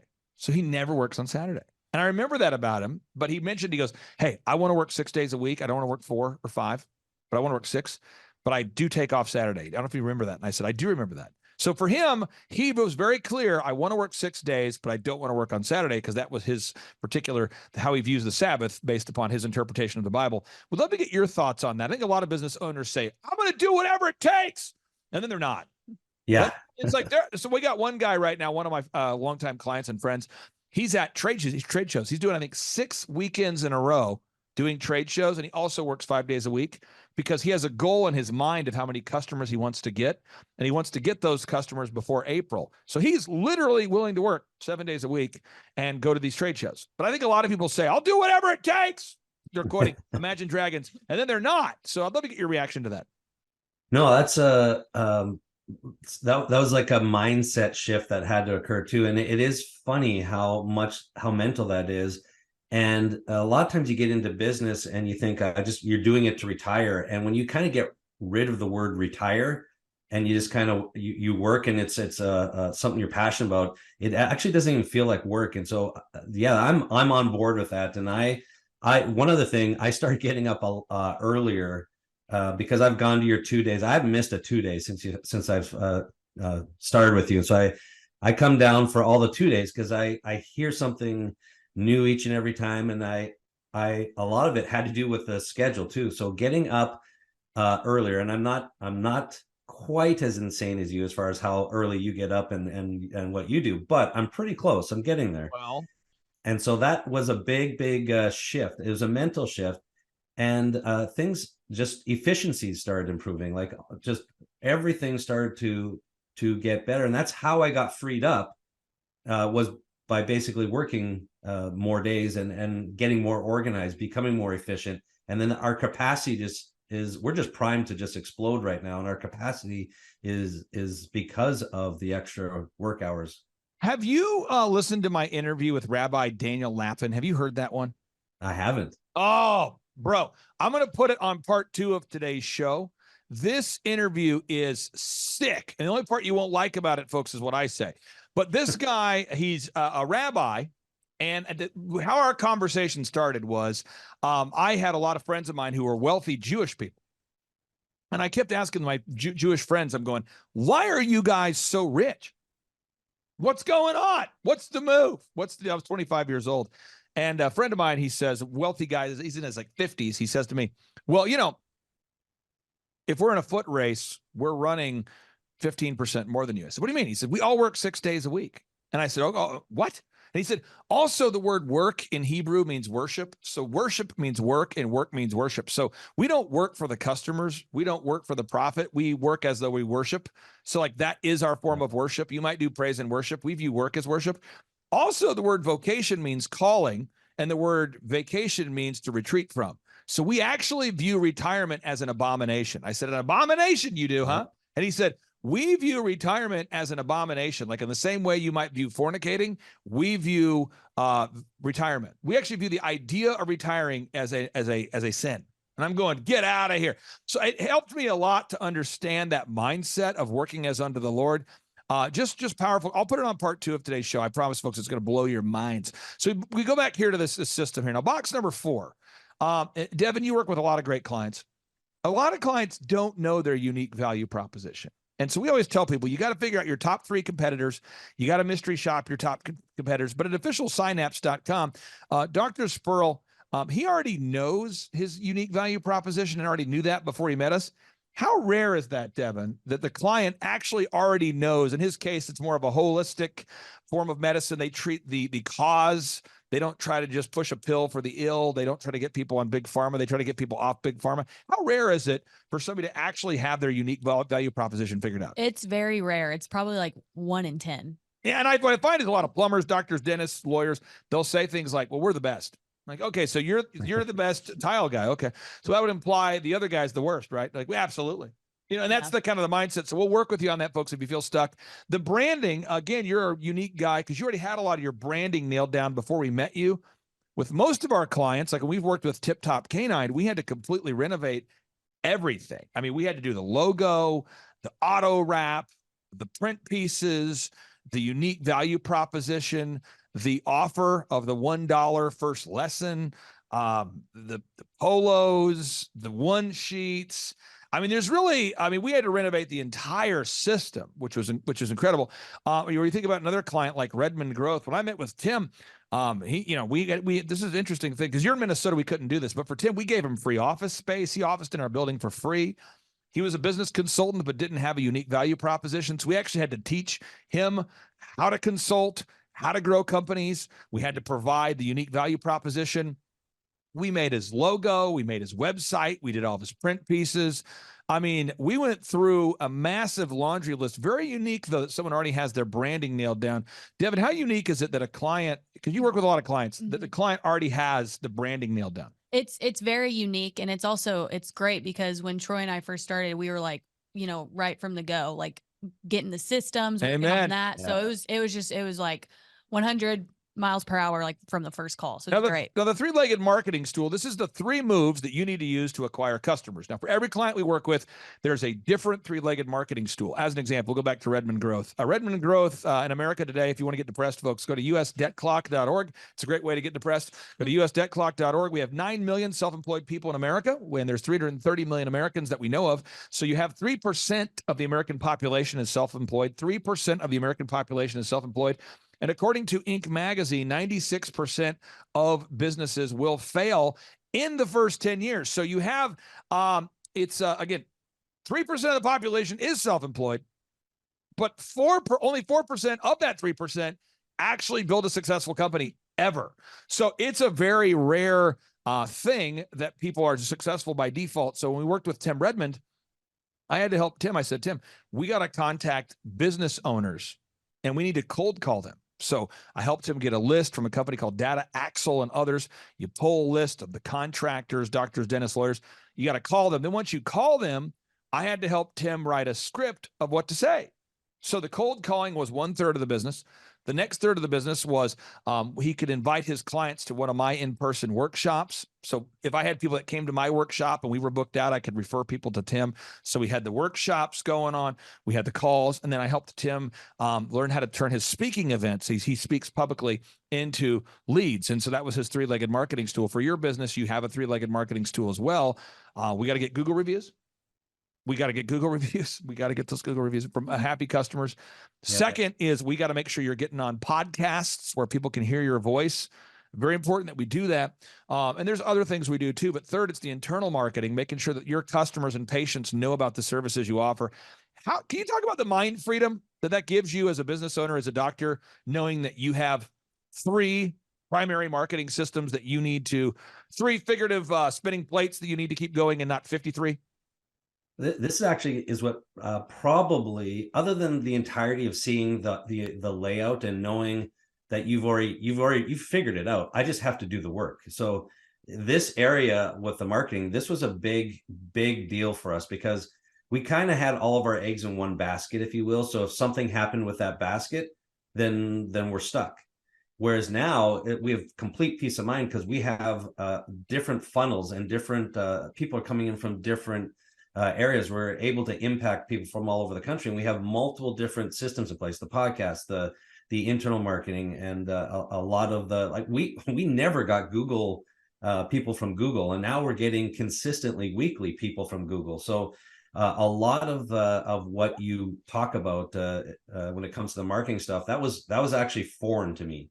So we were pretty set up with branding and other stuff like that, but that was Boy, I was learning on the fly there, and boy, has it ever impacted us, because our numbers are significantly changed just in less than a year when it comes to just where our patients are coming from and our clientele, and that's, for me, that's like one of the biggest. I'm just happy because there is peace of mind about and not worry about where are we going to get our next client or customer. We've got multiple funnels. It's great. And I'm taking notes as you're talking, so I'm making sure I'm not misquoting you. But I think you just said, we never got leads from Google. Now we are getting a ton of leads from Google. I think that's encouraging for somebody out there who doesn't know how to generate leads if you're in the medical field or doctor, dentist, lawyer. And then I think you'd also said that we were barely with you a year. And how would you describe the transformation over that year? So this, in 1 month, it'll be a year. So we're basically 11 months. And so the transformation has been, I have the clinic itself really depended on me. Like if I got sick and I went down, we probably lose 50% to 60% of our revenue. And that's not good, because that means the business was about me.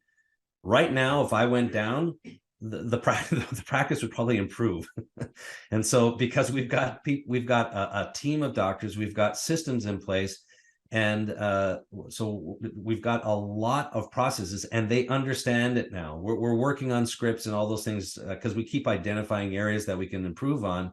And so now they get it. They understand the process and the flow. They're just getting to the point of doing it. And even with that, just having a great team, but also having people waiting in the wings to step up because now they want to be a part of this team. So we've got just a great system. I just want to be very clear. Again, I'm repeating this because I think somebody needs to hear this. You've barely been a client for a year, and you're saying we never got leads from Google. Now we're getting tons of leads from Google. The clinic used to depend on you, and now we have a team of doctors and systems in place. I just encourage everybody out there. Yeah. You can do it. Don't be stuck. Okay, now back to box 7. Sales scripts, recorded calls, one sheets, print emails, lead trackers. Box 8, we got to figure out your sustainable customer acquisition costs. We got to figure out what does it cost to get a new customer. 9, you got to create these core repeatable actionable processes. I call it crap. Core repeatable actionable processes. These repeatable actionable processes. I don't want to deal with all the detail crap. I'm more of a vision guy. No, you're a broke guy if you don't have systems in place. Well, I don't like to focus on the crap. I focus on the main idea. No. You got to master the crap, the core repeatable actionable processes. You got to chop wood, master the art of chopping wood, hauling water, get good at the basics. Box 10, managing people. People? I want my people to work remotely and manage themselves. No, people cannot work remotely and manage themselves. Even huge companies like X, which I'm not a big fan of Elon Musk, but you got X. I'm not a big fan of Elon Musk because he's the one who created the mRNA technology in CureVac, which is putting all the shots. Not a big fan of that. But even people like Elon Musk have found out when they lay off huge amounts of people that work from home, it doesn't impact the company at all because they didn't do anything. You're seeing Bank of America now is threatening employees with, you have to come to work. We're not going to work here anymore. Well, yeah, because the people that work from home do nothing. Why? Because people are wearing sweatpants till 2 p.m. Okay, 11, you got to create a sustainable and repetitive weekly schedule. 12, you got to create a human resources and recruitment system. 13, you got to nail down your accounting. You got to automate the earning of millions. You can't just make a lot. You got to keep a lot. It's not how much you make, it's how much you keep. And Devin, you get a chance to work with Dr. Spurl every week. How would you describe what it's been like to work with this man? He's great. He's always, answers every call, and the tracking sheet's always filled out. He does a great job, and I'm super glad that we work together. So I got to ask you this here. Final thought here. For anybody out there, Dr. Spurl, if they go to thrivetimeshow.com, we say it all the time. I've been saying it for years. We always do a free 13-point assessment. We do a business workshop every 2 months. What would you say to anybody out there that is watching right now, who's thinking about becoming a client, who's pondering the idea? What say you, sir? Just do it and be all in. If you're going to do it. You don't have to reinvent the wheel. You just have to listen and apply the knowledge. And so it's all right there. And it's kind of like the Bible. I read the Bible as well. And when I read the Bible, I'll learn something new every time. There's always a gem. Every 2-day I've gone to, and I can't remember how many you've had since maybe 4 or 5, but every 2-day, there's something new I hear from you or from one of your clients about stuff that they struggled with. And then here's a solution. So it's just, it's just a good decision to get organized and improve just how your business is operating. But when you're walking with people who are like-minded and focused, and you just perform better. So many businesses I know are struggling, and people are struggling to get it right. I just encourage people to take the leap and then just be all in. Just be all in. Now, right now, again, I have a documentation here. I believe that you are up 114% growth in leads. The lead flow is up 114%. Is that accurate, or is that hyperbole? That is accurate and exciting. That's incredible stuff. So my closing thoughts would be this. A, folks, to my right is Devin. If you decide to work with our consulting program, because I don't work with 7 clients, I work with 160 clients. The only way to do that without cloning myself, which I don't think is ethical, but Elon Musk is into that sort of technology. So back to Elon Musk. But no, seriously, if you want to work with our team, you'll be working with happy people like Devin, and her job is to guide you down the proven path. And then my job is to create that path. And so it all starts with a 13-point assessment, a brief assessment of where you are versus where you want to be, kind of a look in the mirror, kind of a checkup from the neck up, to look at your business, look at your plan, look where you're going, and to design a customized plan that will get you from where you are to where you want to be. Dr. Troy Spur, I'll give you the final word, sir. Yeah, it's been just a pleasure working with Devin and you, Clay. And one of the reasons why, and Devin, I've never shared this with you, but I like working with you because if you help me duplicate my business, I know Clay's doing what he needed to do, right? So what's happening with you at Thrive Time is exactly what I wanted with my business, and it's happening. And so right out of the gates, Devin was just super helpful with making changes on the fly. I'd never been in a meeting where we actually did what we were talking about in the meeting, and it was done before the meeting was done. Oh, I do that all the time. If anybody, I know you do. You got to come at some point to one of our Monday morning meetings and watch me do it, because I will stop the meeting. If someone's like, we need to fix this on the website, I'll say, let's stop and do it now. Or if someone's, hey, I didn't get a chance to upload my video testimonial, but I'll do it after the meeting. I'm like, no, let's just stop the meeting and do it now. So I usually start and stop my meetings about 4 to 5 times per meeting, and it gets it done. I can't tell you how much of a game changer it is to work with people who do that, though, because it was instant results. And so it's just like, it's gratifying as a business owner, instead of, just doing a checkup, follow-up constantly, week in, week out with this long list. You've got people just doing it right on the spot there. It was awesome to work with. You are the best. Thank you again, folks. That's officialsynapse.com. That's the website if you're looking for a doctor in all 50 states that actually will treat the cause of the problem and not try to push a pill for every ill. Check out officialsynapse.com. That's officialsynapse.com. Take care, sir. Have a great day. Thanks. You guys too. Bye-bye.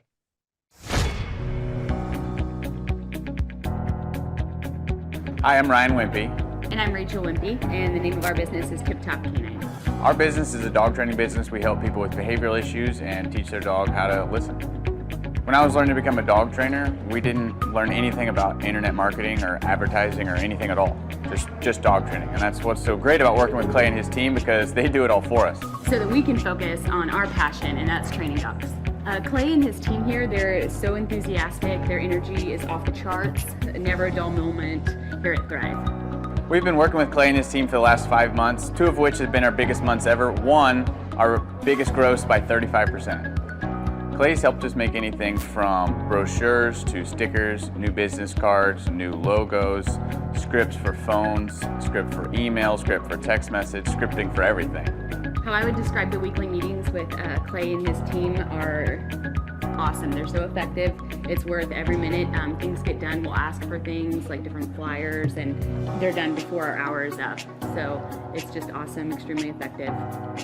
If you don't use Clay and his team, you're probably going to be pulling your hair out, or you're going to spend half of your time trying to figure out the online marketing game and producing your own flyers and marketing materials, print materials, all the stuff like that.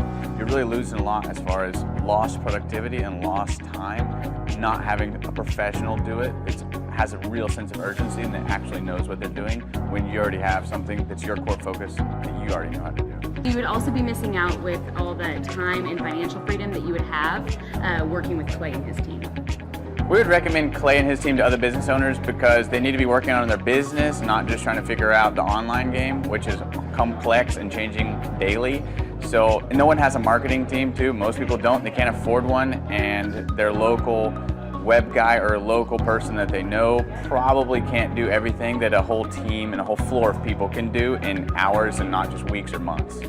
There's a definite sense of urgency with Clay and his team. I used to have to ride other web people, really ride them to get stuff done, and stuff is done so fast here, and there's a real sense of urgency to get it done. Whoa.